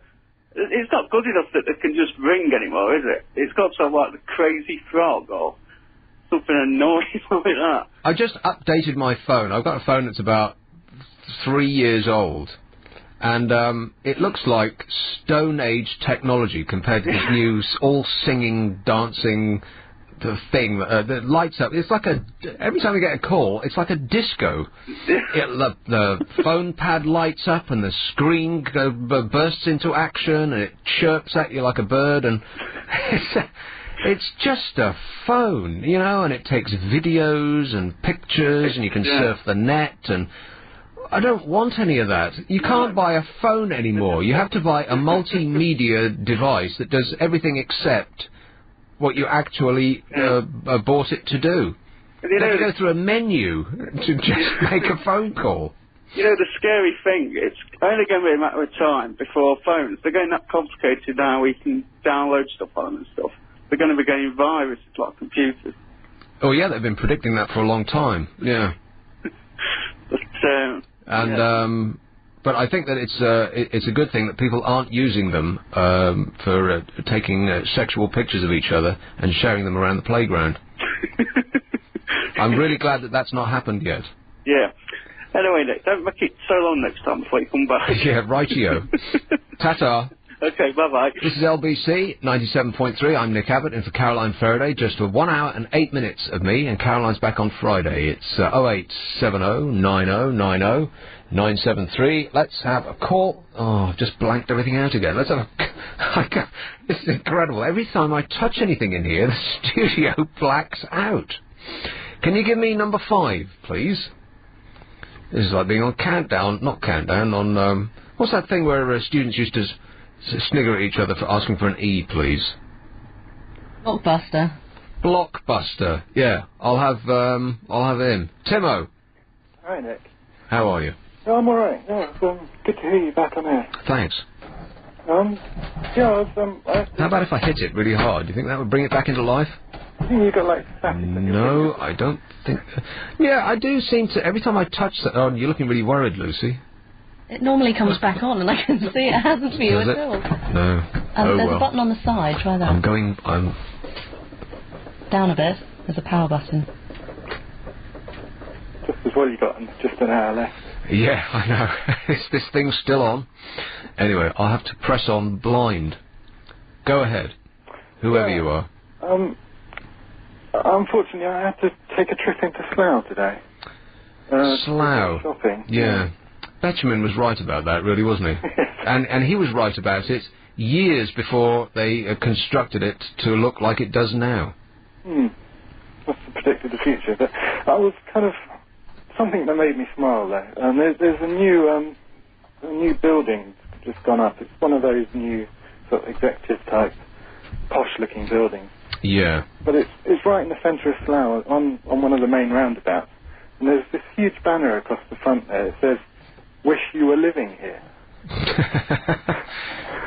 Pacificism? No, not really. Now, do they mean that they wish you were living here, or you wished you were living here? Because if that's what they mean, then it's not quite correct English, is it? Well, they had a question mark. Oh, right. It's probably the only query in Slough. I was quite happy to drive out, to be honest. But Anybody of an artistic temperament has left years ago. you kind of wonder how it managed to get like that, though. Planners is how it got like that. The very planners that will stop you doing anything to change your home from being a timbered facsimile of like a half-timbered copy of something that used to be common. Those are the people that are stopping this, that are basically ruining this country. And we've only got one chance, really, for the next, 50 or 100 years. We're still trying to dismantle the rubbish that they built in the 60s, and it's going to take us forever. And they're doing it again, and no one's stopping them. In fact, they seem to be being encouraged to do it by the very people that we are charging with, protecting our wealth. Oh, am I past a break? I am. I'm sorry, we got to go. Okay. Bye-bye. Nick Abbott.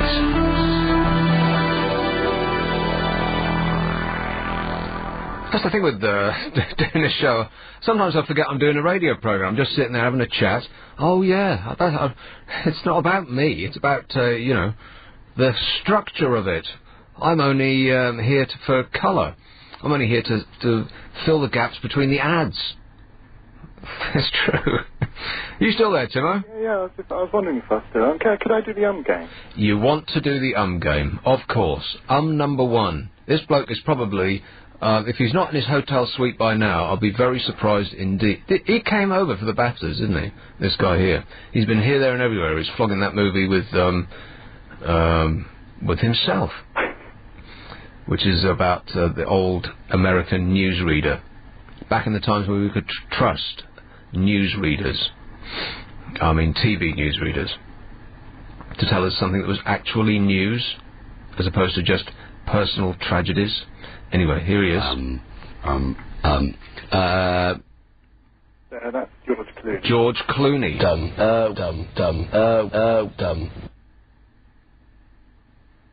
David Cameron. Yes. Boris Johnson. Boris Johnson. I mean, there's just something fantastic about Boris Johnson, isn't there? I mean, I know it's a bit of an act, but what a fantastic act. As a politician, I would rather have lunch with him than anybody else in the Houses of Parliament. With the possible exception of gorgeous George Galloway, because you just never know what he's going to say next. Yeah. But Boris, I mean, he's just like a teddy bear. You just want to have him as a pet. I'm number 4. Oh, that's the wonderful Jeremy Paxman. Yeah, you wouldn't want him as a pet, would you? No, not really. As a guard dog, perhaps. Yeah, we Easy. yeah, we Okay, is this one Wayne Rooney? It's Wayne Rooney.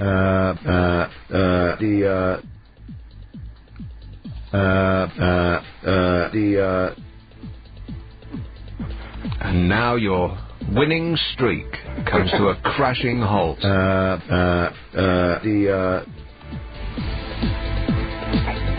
There was a clue in the conversation that we've just had. The American. Is he American? No.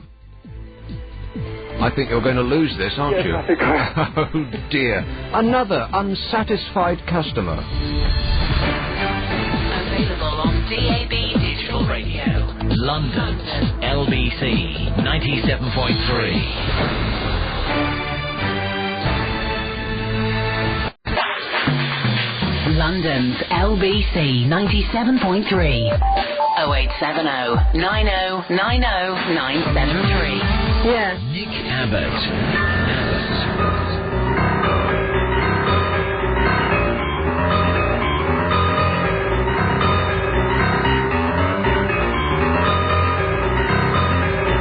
Consternation at the BAFTA Awards when no one British won anything. I think that's hilarious. The British What is it, the British Association of Film and Television Awards or something like that? Yeah, no, we don't want any British people winning that. People are looking shell-shocked and stunned, clutching their free, cheap champagne, looking around desperately for any of the Hollywood people who are still at the party. No, I'm sorry, they all left out the back way as soon as they'd won something. Didn't want to be around a lot of smelly British people. Back to their suites at Claridge's, eh? Oh! Well, you don't think they were going to come if they weren't going to win anything, did you? I mean, like Madonna at the Brits. You think Madonna's going to show up if she's not going to win anything? Like it was a big surprise to Madonna that she won?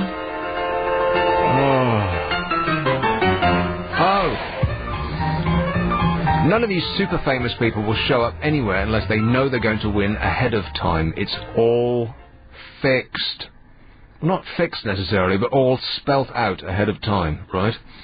So they give them a present, they give them a free Mercedes and a free holiday, which they'll give to someone they know, because they don't want to go to anywhere that's got a hotel with other proles in it. They want to go to an island with their own private beach. They don't even want to see Richard Branson. And they'll get a lot of other cheap stuff, cheap to them, because they got diamond-encrusted everything. They just throw this stuff away. But they like getting it because it's free, and who doesn't like free stuff, right? But they'll only show up if they're going to win something. And all the British people, they're looking at each other bemused. Well, I came all the way from Chelsea and haven't won a thing. Rafe Fiennes. In which country is R-A-L-P-H pronounced Rafe? Anyway, here's one in Oxshott, and it's a bloke called Christopher. Hello? Christopher. Yes, Nick. How are you? Fine, thank you. Oxshott. It sounds like it would be nice. It's near Guildford. Guildford? Sorry. Yeah. Well, that's not bad, is it? No, it's a nice area. Stockbroker belt? It's turned into something else. I called earlier. You called earlier? Yes. Only one call per show? Who are you? Oh, terrible. But I'm an honest person. My name is Christopher. You're a long term for Chris. You're the chap who guards footballers? I didn't say I guard footballers. I'm sorry, Christopher, but those are the rules. Only one call per show. Fair enough, then. Right. You're a loser, so why don't we kill you? It's, why are you looking so stunned, Lucy? Has he already been on?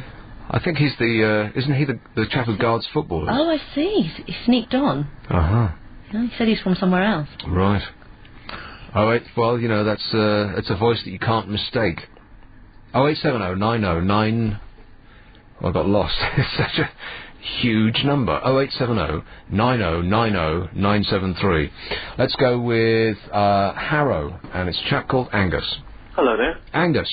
Hi. Hello? Yes, Angus. Yeah. Am I too late to try this quiz? No, not at all. What have you been doing today? Not a lot. Listening to my team just about beat Colchester.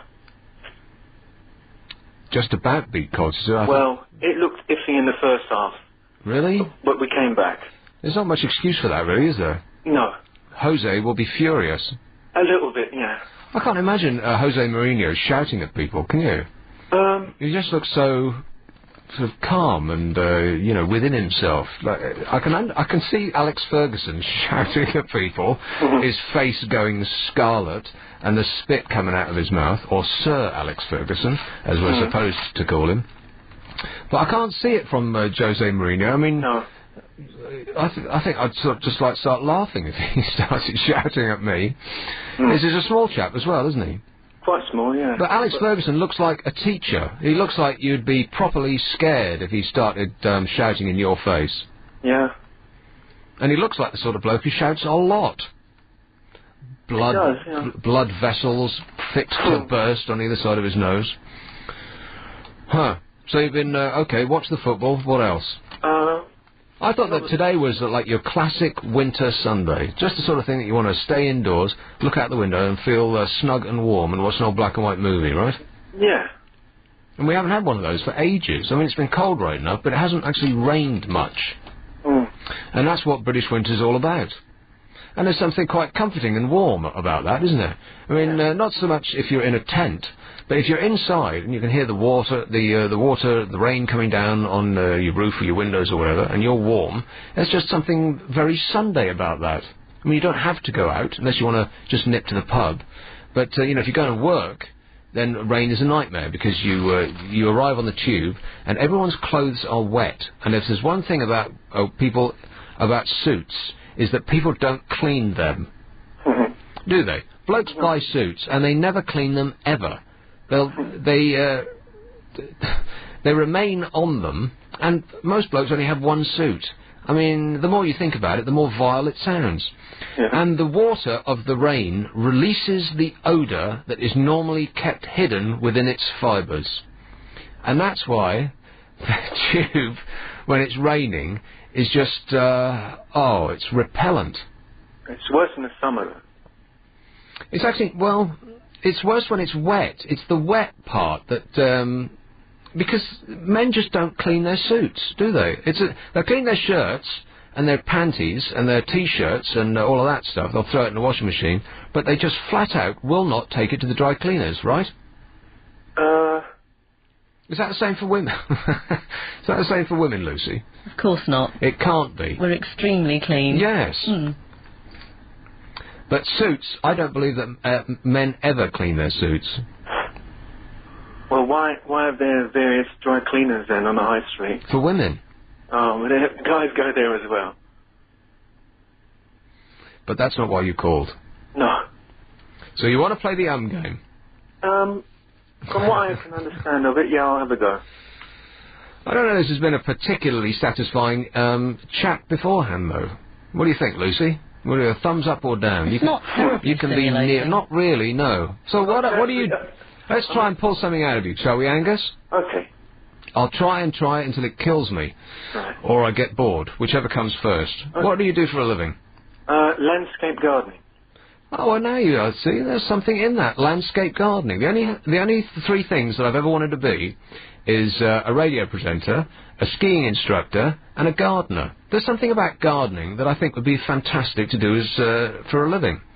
Not digging, necessarily, and, you know, all that grunt work, but, you know, just being outside. I'd like to work at Kew, for instance. I think that would be a fantastic place to work. That must be one of the greatest jobs in the world. Because during the week at Kew, there's hardly any public there. And you're just wandering around, doing your thing, producing beautiful things, and you've got the place to yourself. All of that nature and beauty and clean air and sunshine and, you know, even if it's not sunny, you've got the wind and the oxygen, and it's just marvellous, right? So do you landscape garden for private, like for people's houses, or do you do it sort of on a grander commercial scale? It's mostly private. And they must be deeply posh, right? No, all sorts. It's not picking up, is it? Right, so what one tip for people who have gardens would you give them that they should be doing right now? Not a moment to lose. Right now? Nothing right now. Have you had a recent death in the family, or you seem... I'm just trying to give you the right answer. You seem down. You don't need to do anything urgently right now. Well, that was a cul-de-sac then, wasn't it?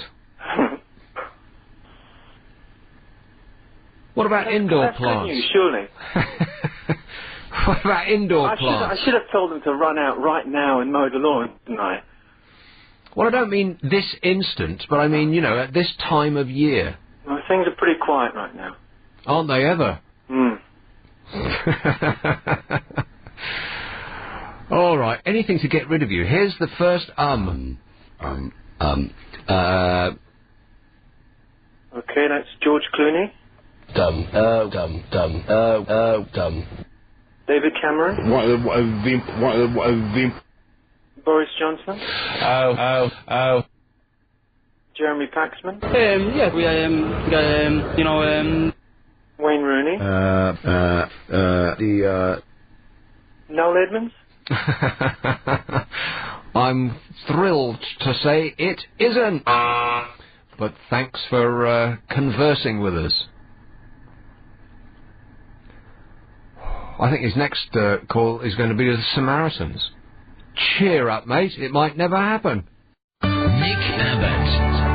08090900973. Yes, I'm just here for Caroline Faraday. She's coming back next Friday at Tenors. Well, the Blairs are, well, they're stuffed, really. You know, they bought this gigantic house. Here's the story in the Mail on Sunday, and you can just hear the glee coming through the page. Tony and Cherie Blair's forays into the property market have been notoriously ill-fated, says the Mail on Sunday. But now they're facing their worst disaster yet, and it could cost them a staggering £675,000. I mean, the Mail on Sunday's journalists are rubbing their hands at this so hard they could virtually start a fire. According to Property Insiders, the couple have been told the tenant in their £3.65 million London townhouse, a filmmaker, is to move out and return home to New York. It's disturbing news for the Blairs. It took them 7 months to find a tenant in the first place, all while paying approximately £14,000 a month in mortgage payments. Yikes. And then you think, 14 grand a month. How much does Tony earn? It's about 140,000 a year, right? So even if he didn't pay tax on that, he couldn't pay the mortgage repayments on his house. How much does his wife earn? It's about the same again. So she pays, presumably, one would hope, tax. And so at 40% off both of them, how are they living? How can they manage that? If they went to a bank with their respective earnings and asked for a mortgage that big, there's no bank that would say yes. How did they... how can they afford it? On the side. Pardon? What about the extra things she does? The little chats and that sort of thing? Chats. Well, she must be talking her face off to earn that kind of money. That's why it looks like it does. Friends are... oh, that was... oh, I didn't say that. I did not say that. That comment came from our engineering department. Friends are urging them to cut their losses and dispose of the property, even though, after costs and falling prices have been taken into account, they will face an overall cash loss that approaches £700,000. Huh.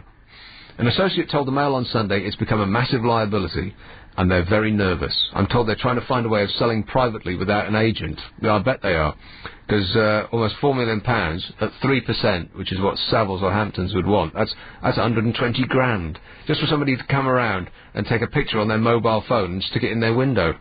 This stunning property. The Blairs bought the house in Connaught Square in Bayswater. Now, I don't mean to be offensive to people in Bayswater, but if you had £4 million, would you choose to live in Bayswater? I mean, it's not the nicest place in London, is it? Bayswater. They assumed it was a bargain because the seller cut $300,000 from the original asking price. In the event, however, the house languished on the market unlet. It was eventually leased for 12 months by Mr. Caton Jones, a friend of the Blairs, as a temporary base while he was filming Basic Instinct 2 with Sharon Stone in London. How much must he be paid so he can afford 14 grand a month in rent? Now it seems that the Blairs have misread not only the rental market, but the sales market as well. Local property experts say the house today is worth some $365,000 less than the couple paid for it.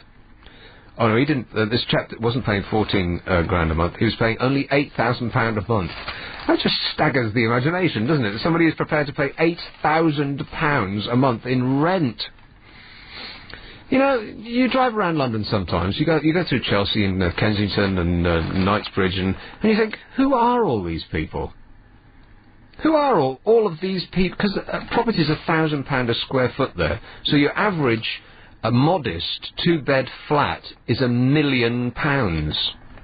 A house, well, any kind of house, not a separate detached house, mind, a terraced house with small rooms and neighbours you can hear through the walls, is £4 million. And you see, and you go down these roads, and they look quite nice, but you don't actually, in your mind, add up the price of walking through one of those front doors. And there's a whole street of £4 million houses all touching each other, and you think, who are all of these people? And they're not short of money either. It's not like they're stretching themselves, because they've got Astons and Bentleys and God knows all what parked in the drive, and nannies in the flat in the basement, and it's just, I don't get it. There's an enormous amount of money. It's pouring out of the brickwork in London, and it's not showering on any of the people that I know. Who are they, Lucy? That's a direct question to you. I'm not sure, but I have had a call about Tony Blair. Really? Yeah. Is it from Tony Blair? No, it's not. It's from Paolo and Dagenham. But he says... I'd like to ask him a few questions, I'll tell you. Who, Paolo? No. Tony Blair. Oh. Well, apparently his mortgage is on condition of his memoirs. So that's how he can afford it. So if no one goes out and buys his memoirs... Well then. So if as a nation, just as a joke, we all got together and decided that no one was going to go and buy his memoirs, then he'd be up to his neck in it for the rest of his life. Isn't that right? All you have to do is not walk into Waterstones and pay 15 quid for his book. And it would be payback time. Every crusty in the land is making a note in their diary not to go out and buy that book. With stamp duty at £144,000, stamp duty. I wonder if he's paid stamp duty. Do you think so? Does the Prime Minister pay stamp duty? Or can he wheedle his way out of it? I mean, if I was a Prime Minister, I'd give it a go, wouldn't you? Just get on the phone to 2 Jags and see what he can do. He's in charge of housing, isn't he? He's got enough of them. He could probably go and stay with him. Push comes to shove, he could go and shack up with 2 Jags.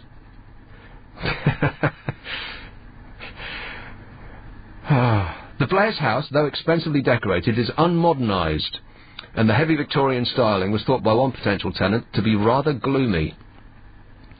The exterior too needs refurbishment, and there's only a tiny dark terrace instead of a garden. One developer estimated the Blairs would have to invest in a £100,000 refit to offer a similar standard as other houses in the square. Yeah, well, you can take that, you can triple it. £100,000, I hate to break the news to you, but that's not going to get you anything at all. Refit a gigantic house that people are going to want to pay £4 million for, 100 grand, that will go on flooring. So the Blairs are going to lose £700,000 on their house. That's very upsetting, isn't it?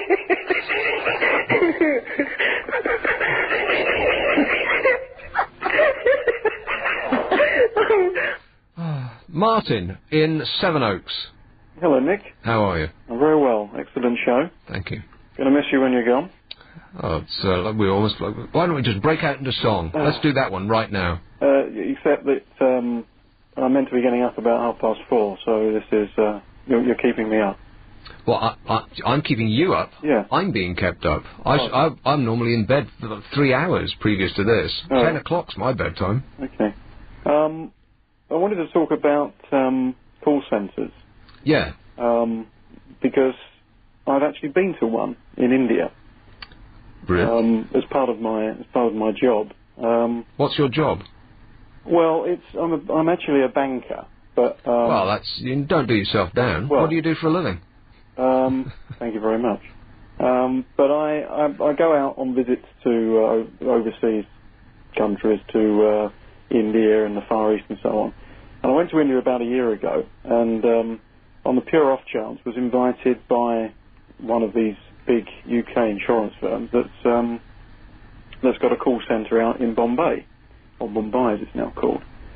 And I've got to say, it was just the most incredible experience, because we left the city, went out about an hour out of Mumbai on what became progressively dust tracks, and it was in the middle of nowhere. And all of a sudden, you turn up into you arrive at this village where, as I say, it's dust tracks and poverty everywhere.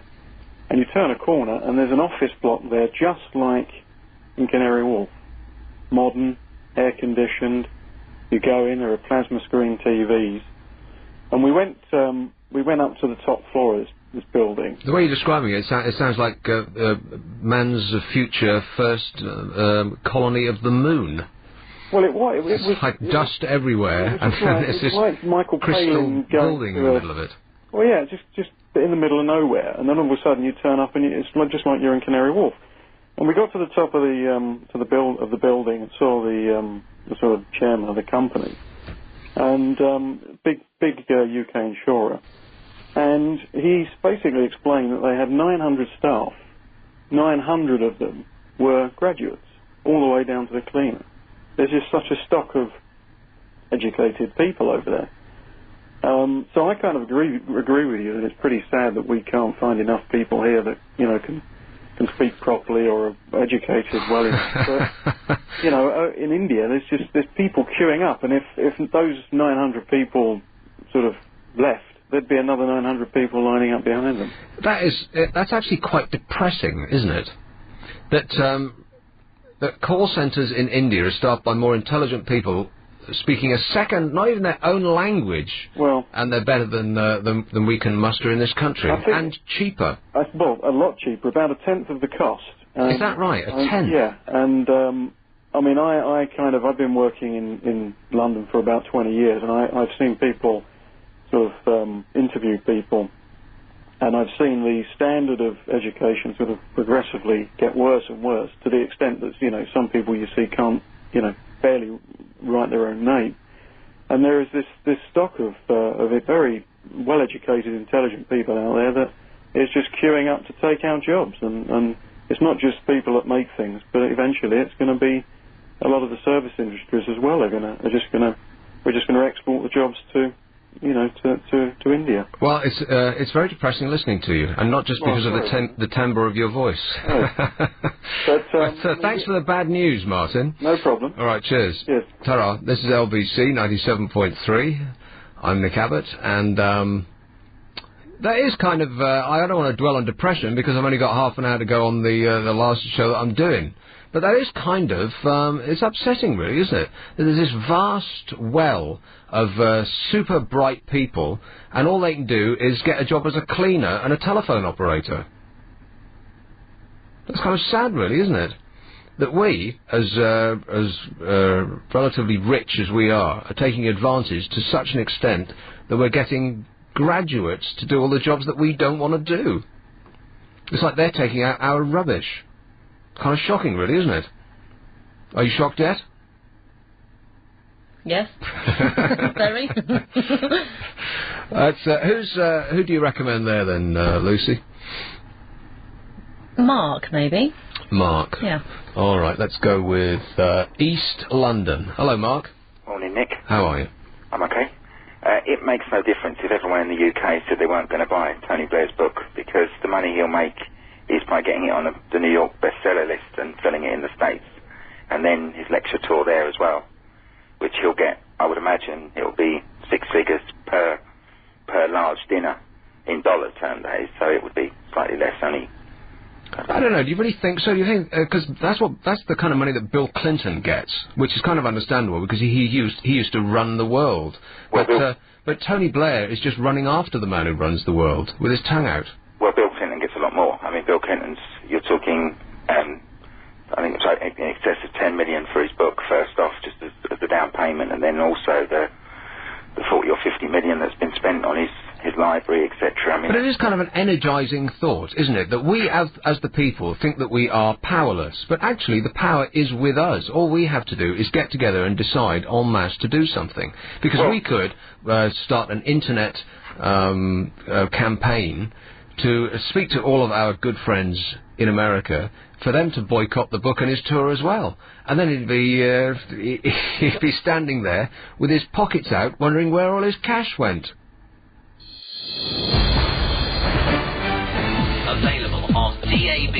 Digital Radio. London's LBC 97.3. London's LBC 97.3. 0870 90 90 973. Nick Abbott. That was a fantastic weather forecast, by the way. That was actually shockingly good. The rain will stay with us until sunrise at 7:05. I've never heard of anything quite so precise. So there you are. Set your watches by it. How they gathered that information is beyond me. LBC has access to information that no one else does. The rain will stop at 7:05. Just in time for you to leave to go to work. Excellent. Let's go with Robert in the Rhondda. Should say I'm recording this call for training purposes. How are you, Nick? I'm all right. Good. Of course, if anybody wants to hear you, I'm sure you'll call my radio show very soon, won't you? No. Thank you. Television news. Have you realised over the last few years, and probably you were aware, that it's declined in quality quite badly? The thing that... oh, I thought you'd finished. No, go on. The thing that gets me, and I'm a TV in the morning person. I like to sit there with my breakfast and watch the TV news. And it's got to the point that I just can't watch the BBC breakfast news anymore because... it's as though some executive has been to America and seen how chummy they are over there, and they're all giggly and just, or they're all best mates, and they're all having a laugh. And they thought, oh, that's great, we'll do that as a public service. And so you've got these people, and the worst, the absolute worst, I'm sorry to say this, Robert, coming from where you do, is the Welsh woman. She's called Sian Lloyd. She is the... Huh? That's the weather presenter. Oh, who am I thinking of then? Sian, some woman. She's a 6 o'clock news as well. Sian Phillips, or... Anyway, she's got a bit of a dark bob, and she's one of the one or two women that does the BBC breakfast news. But you're lucky you only get in the morning. In Wales, she's like a celebrity. She presents about 5 shows.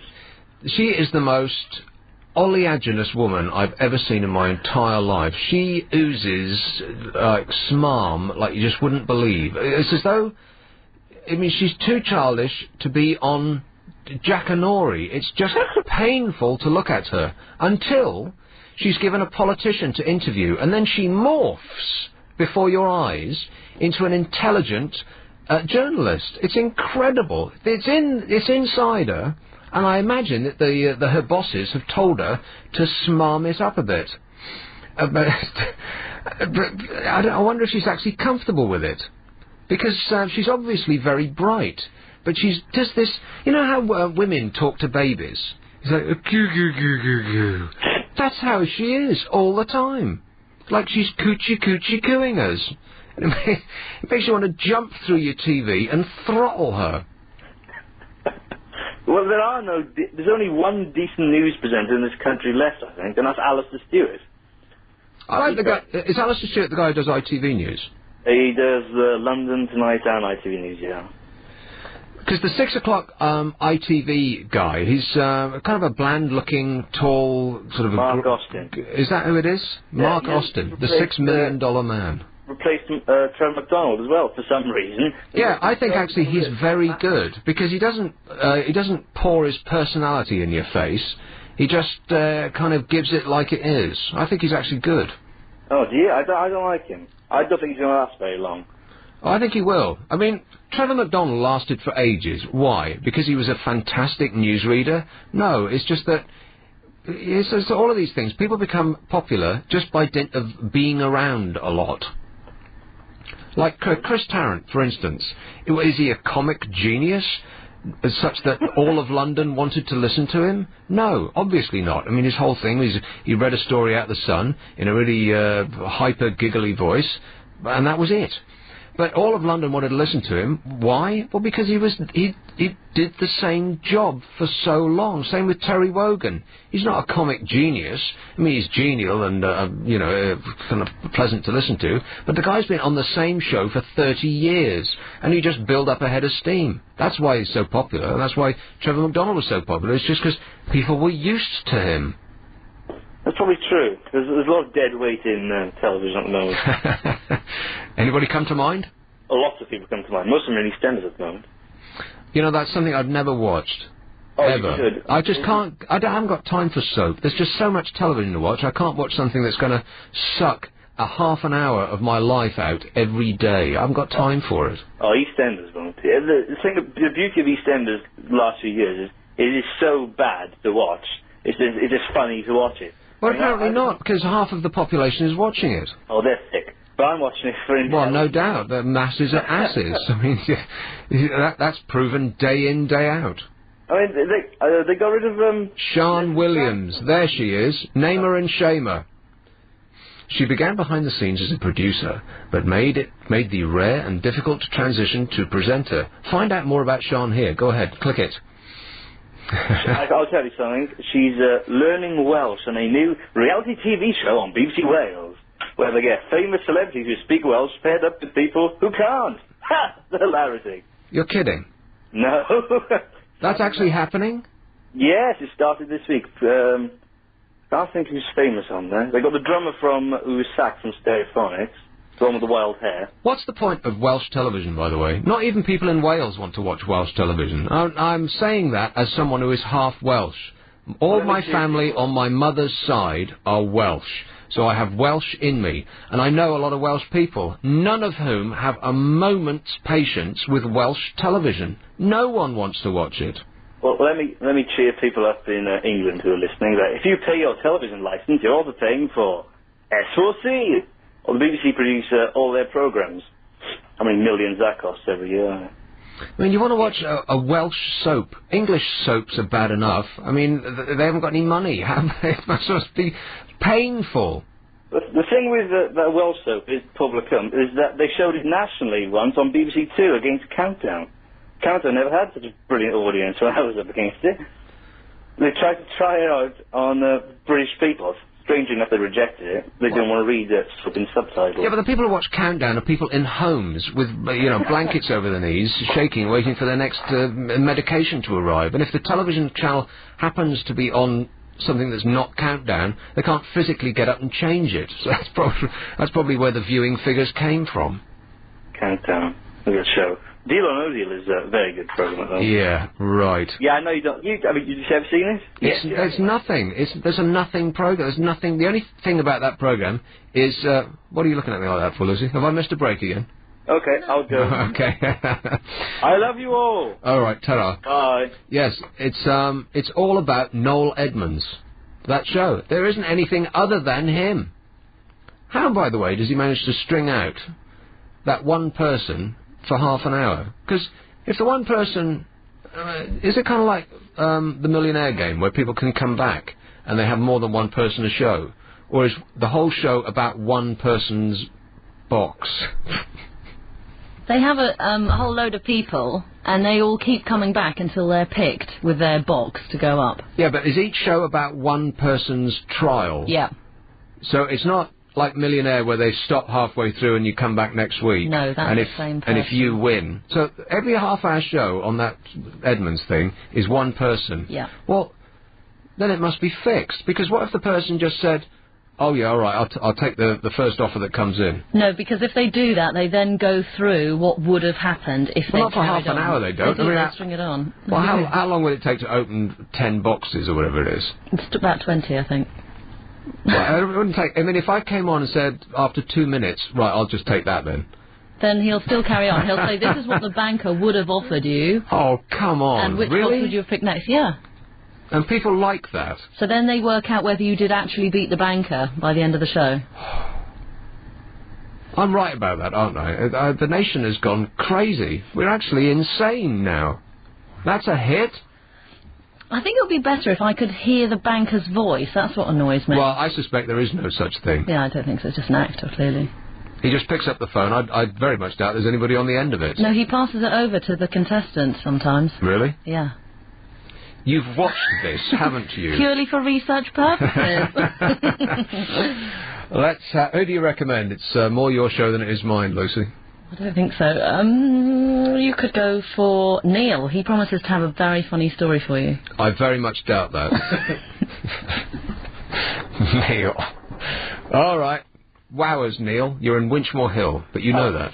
Good evening, Nick. How are you? Pretty good, thanks. All right. I just thought, I hope I'm not going to try and bore you too much. I just wanted to tell you about just a little quick story about my problems with these call centres, because it's been quite amazing the last week or so, the dealings I've had with them in respect of my new computer. I bought a new computer and it's always been relatively slow. So, obviously, one of the service providers of broadband, I thought we'll get in touch with them and see if they can help us, because obviously they say on there, just get in touch with us at any time there's any problems. So we did so respectively, and... Can I just pause you 1 second there, Neil? Lucy, have you heard this story? Have you pre-checked this story? No. I was guaranteed it was going to be funny, so I thought we'd wait for it. Right. So we're diving in feet first into uncharted waters, is that right? That's it. Okay, back with you, Neil. All right, hopefully I don't want to bore you too much with the details, but just to say, when we actually spoke to these people, they said, I've rung them up and everything and explained to them the problem. They're really mechanical, these people. Although they're very polite, it's almost like you're talking to robots, and you sort of ask a question and they sort of give this really funny answer. They say, yeah, I've got this problem. Oh, I'm so sorry you have a problem.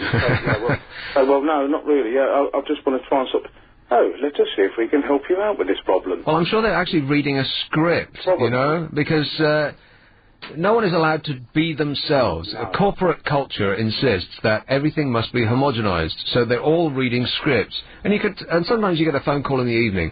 Some impertinent Burke on the end of the phone is calling you right in the middle of dinner, and he wants to know. First of all, he wants to know your name, so he can call you by your first name. Is it all right if I call you Nick? And no, it blooming well isn't. And they do their chummy bit first, and then they launch into reading. And you know that now you're talking to a robot, and they speak so fast that you can barely interject a word in. I mean, you couldn't put a Rizzler between their words. They're coming out so fast because they don't want you to stop them. No, that's right. Plus, they're bored of saying it as well. And after a while, if you read the same script over and over again, it ceases to mean anything to you, and it's just sounds. And so you stop doing punctuation and emphasis, and it just comes out as a noise. Yeah, that's right. But they'll say the end result was, after 3 times of ringing up and spending an hour each time on the telephone to these people, and giving 3 different types of information, this gentleman, the other end, said, you've got to load these flash bios. And I mean, we're not exactly computer literate. And I said, what's the bio? And he gave us this internet thing to load it to. So we done this, obviously, obviously in the faith of the gods, really. And we loaded this bio for the computer. And when we loaded it, the computer blew up completely. Literally, it just seized the computer. So when we went back to the place where we bought the computer from, they said, you've actually ruined the computer and the warranty is null and void. So I explained to them that we was given that information. They said, under no circumstances should you have loaded this thing, it's to do with us. If the bios were to be loaded on the computer, we're supposed to have done it. So basically, we ended up buying a new computer. You bought one? You let them get away with it? Well, unfortunately, there's not a lot we could do. They said that we tried to explain to them, obviously, that... So this was a helpline for... This wasn't just any old helpline. It was a helpline for a massive, one of the biggest broadband internet service providers in the country, and obviously their helpline. We was given 3 lots of different information. This is what I was trying to say to you. I wouldn't stand for that. In fact, I didn't stand for it. I went through such hell with my computer. I found myself at one point literally on the floor, howling like a dog. I'd actually lost my mind. I was screaming like a banshee. I had gone crazy. And I sort of had an out-of-body experience, and I could see myself doing it, and I thought, something is not quite right here. I did get a brief insight into what it is to be completely insane. It took about a year. I had about 3 or 4 different computers come in, and each one, just as the equipment in this studio breaks the moment I touch it, each one stopped working instantly. I bought a laptop from a gigantic Japanese corporation who are very well regarded. They begin with an S. Can we say it? I mean, I'm not going to say anything that's not true. It cost £2,000. They didn't make a more expensive one. State of the art. Oh, it was fantastic. Until I switched it on. It broke in half an hour. And by broke, I mean dead. Nothing. In fact, I've only got 13 minutes to go, and if I start retelling this story, all my hair's going to drop out, or I'm going to grow a tumour the size of a tennis ball, or something like that. So I just can't go down that road again. But I didn't take it, and they refused to replace it, and it just went on and on and on. And eventually I got my money back because I sued them. That's right. You can sue them, and you can sue the credit card company that you bought that, which seems unfair, actually. It's got nothing to do with them. But them's the rules. And so I didn't actually have to go through. We didn't go to court, because that never happens. They'll always bluster you at the beginning and say, oh, yeah, go on then. It's basically the schoolyard stuff. Oh, yeah, you and whose army, they'll say, folding their corporate arms and glowering at you. And you'll say, oh, all right then. Just shaking your little fist at them. Always on the day before you go to court, they say, oh, okay. As a goodwill gesture, we'll give you all your money back. All right. Meanwhile, 10 years have been taken off the end of my life. And they'd be the end that I've got money as well. London's LBC 97.3. Nick Abbott. 0870 90 90 973. Okay, there's only 11 minutes to go. Let's have Leanne in the Chiswick. Hi. Leanne. Hi, yeah, I just want to play the game. The game? Yeah. Rightio. That's a bit brazen of you. Shall we have a chat first? Okay. I also wanted to say that I work in a call centre as well, and I am a graduate, so it's not just in India that graduates are working in call centres. Can you stand it? I absolutely hate it. It's just a stopgap. What kind of a call centre is it? Are you calling out, or are people calling in? People calling in. In, right. I'm not making cold calls, so it's not as bad as that. Because that is about the worst job I've ever done, cold calling people. Yeah. I mean, because nobody wants to talk to you, and even though you're not face to face, your spirit just drains out your soles of your feet, and you just can't bring yourself to do it anymore. I walked out. I just couldn't do it. Totally. I mean, I've done that as well, but when you've got no faith in the product, and it's totally immoral, immoral. That's right. Trying to sell something to somebody that you have no faith in. But, now, can I just try this with you, Leanne? Yeah. If you want to speak to a host, press 5. Right. If you would like to speak to the host, please press 5. What, do you literally want me to do that? If you would like to speak to the host, please press 5. I'm not detecting any numbers being pressed. One moment, please. I'll transfer you. So you got the calls coming in, right? And I'm on the phone to you, and I've got one of these messages saying, you are call number 6. Well, that's good when they do that. I think call centres are better when they tell you where you are on the queue. It's when you're hanging on for hours and hours and hours that it's awful. And then the call eventually comes through, and you're busy, right? So you'll pick the phone up, and you'll put it straight back down again. How many times have you done that?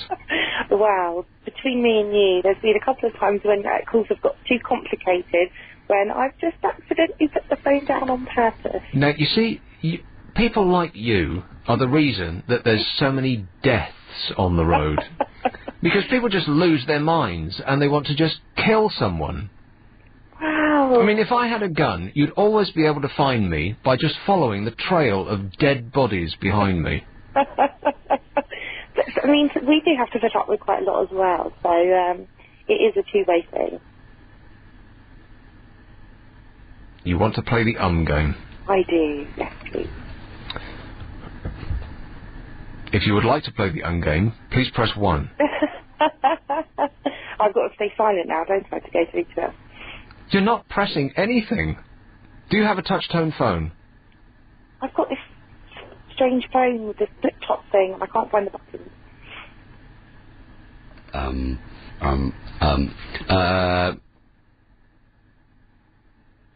George Clooney. David Cameron. Boris Johnson. He's just plain funny, isn't he? Yeah. Jeremy Paxman. Now, what do you think about Jeremy Paxman? Can you stand him? Oh, he's kind of attractive, I have to say. Oh, in a come sort of a way. on. There's something about him that is slightly attractive. Yeah. Lucy? Certainly not. Oh, God, yeah. Thank you. Yeah, How about this one, Lucy? Certainly not attractive. Really. No? Yeah, Who's that then? It's Wayne Rooney. Wayne Rooney. The nation's hopes rest on his Neanderthal shoulders. What did you say just then? I was going to say, I think he'll probably blow it as well. No, he won't. I tell you what, we'll get the better of him. I tell you what, we're going to win this one this time. We actually properly are. Can you believe it? We're not going to get kicked out by the Germans on penalties in the quarter-finals. This year, it's not going to happen. We've got the best chance ever, including the year that we actually won it. I can't wait. Like my head's boiling with excitement. Don't you think egos are going to get in the way? No, I really don't. Well, let's hope not. Right. Now concentrate on, because I wouldn't guess him from the first bit. The last bit is the one that you want to concentrate. This guy is super extra double famous, especially lately. Politician? Yes. Celebrity Big Brother contestant? Oh, I think she's got it. It's George Galloway. It's George Galloway. Only 2 to go. Oh, wow. Boy, I hope you don't get these. Oh, cheers. Number 7. Clue? A clue. Yes, it's the bloke that's saying...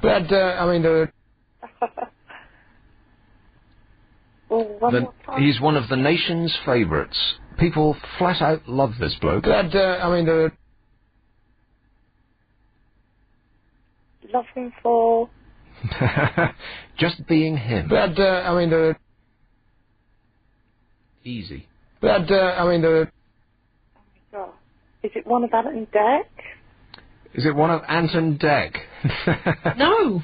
Is not the right answer. Wah, wah, wah, wah, wah. Chevrolet. Easy as ABC. Easy as falling out of bed. Easy peasy. Nice and easy. Whatever you call it, our new payment option, 3 and Easy, is pretty simple. Just 3 equal payments. One when you buy the car, another after the first year, and then the last at the end of the second year. And no monthly payments and 0% interest. Chevrolet. All the car you need. Plus, it's a Chevy. Find out more about our great range of family cars at chevroletvalue.co.uk or call 0800 666 222. Nick Abbott. Hey, Jenny. Hey. What's up? I'm good. What's up? Oh, I don't know. Nothing's up at the moment. But you know what? You sound really good today. I mean, how's your throat? Because you sound much better. Yeah, I am. It's the weirdest cold I've ever had. It didn't feel like... You know when you got a cold, it feels like your head is full of cheese? Uh-huh. Well, I didn't get that. I just got...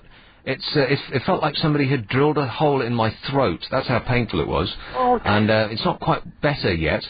But it's left me with a deeper voice that I normally have. You're in a huskier voice, you yeah, so I'm not complaining.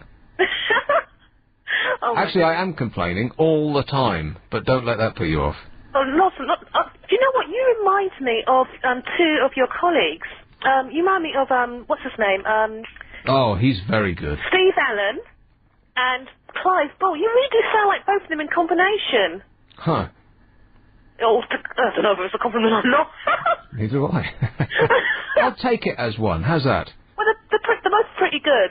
But I like Clive because he's pretty cool. Right. But, you were talking about Kew Gardens. Kew Gardens, yeah. I actually did some research down there. They do a lot of, lab research into natural products. And I can tell you something, I thoroughly enjoyed my time when I was down there. I mean, during the lunch breaks, I used to walk around the grounds, and, it was like heaven. It was just brilliant. Did you ever smoke any of the plants down there? You're talking about cannabis? No. Do they grow cannabis down there? I don't think so. It's pretty illegal, isn't it? Well, I mean, there are agents that grow cannabis for the government. Oh, I mean, how legit can I say it? Oh, in fact, I bet they do. I mean, there's cannabis research going on all the time. I bet there's at least some part of Kew Gardens probably under lock and key. I bet. No, huh? They won't do that. No, I can assure you. Well, how can you assure me? What do you know? Well, I know that they were doing some work for Boots. Like, I'm not saying that they grow it for their own amusement, but, there's research going on into cannabis all the time. I think more the military would do something like that. I don't think Kew Gardens would do that. At all. Point blank. Never. You just really want them to do that, don't you? No, I don't care. It's just the topic came up, and I thought, well, they must, because they grow everything else. They're the seed repository for the world, aren't they? That's right. I actually went down there as well. I've seen it. It's absolutely brilliant. Well, come on. How brilliant could a bucket of seeds be? No, it's just explanations and what sort of things grow from them, and it's incredible. And the amount of information. I thought it was going to be boring myself. You know, what you want to see seeds. But I don't know. You're not selling it to me. Seeds. I mean, how interesting could that possibly be? I thought it was going to be boring myself. I really did. And pinhole burns all down the front of your satin shirt. Anyway, I'm Nick Abbott. Caroline Faraday is going to be back next week. Thanks very much to everyone at LBC for being so nice. Thanks to the net nerds for following me everywhere. And thanks to you for having me. Available on DAB Digital Radio. London's LBC 97.3.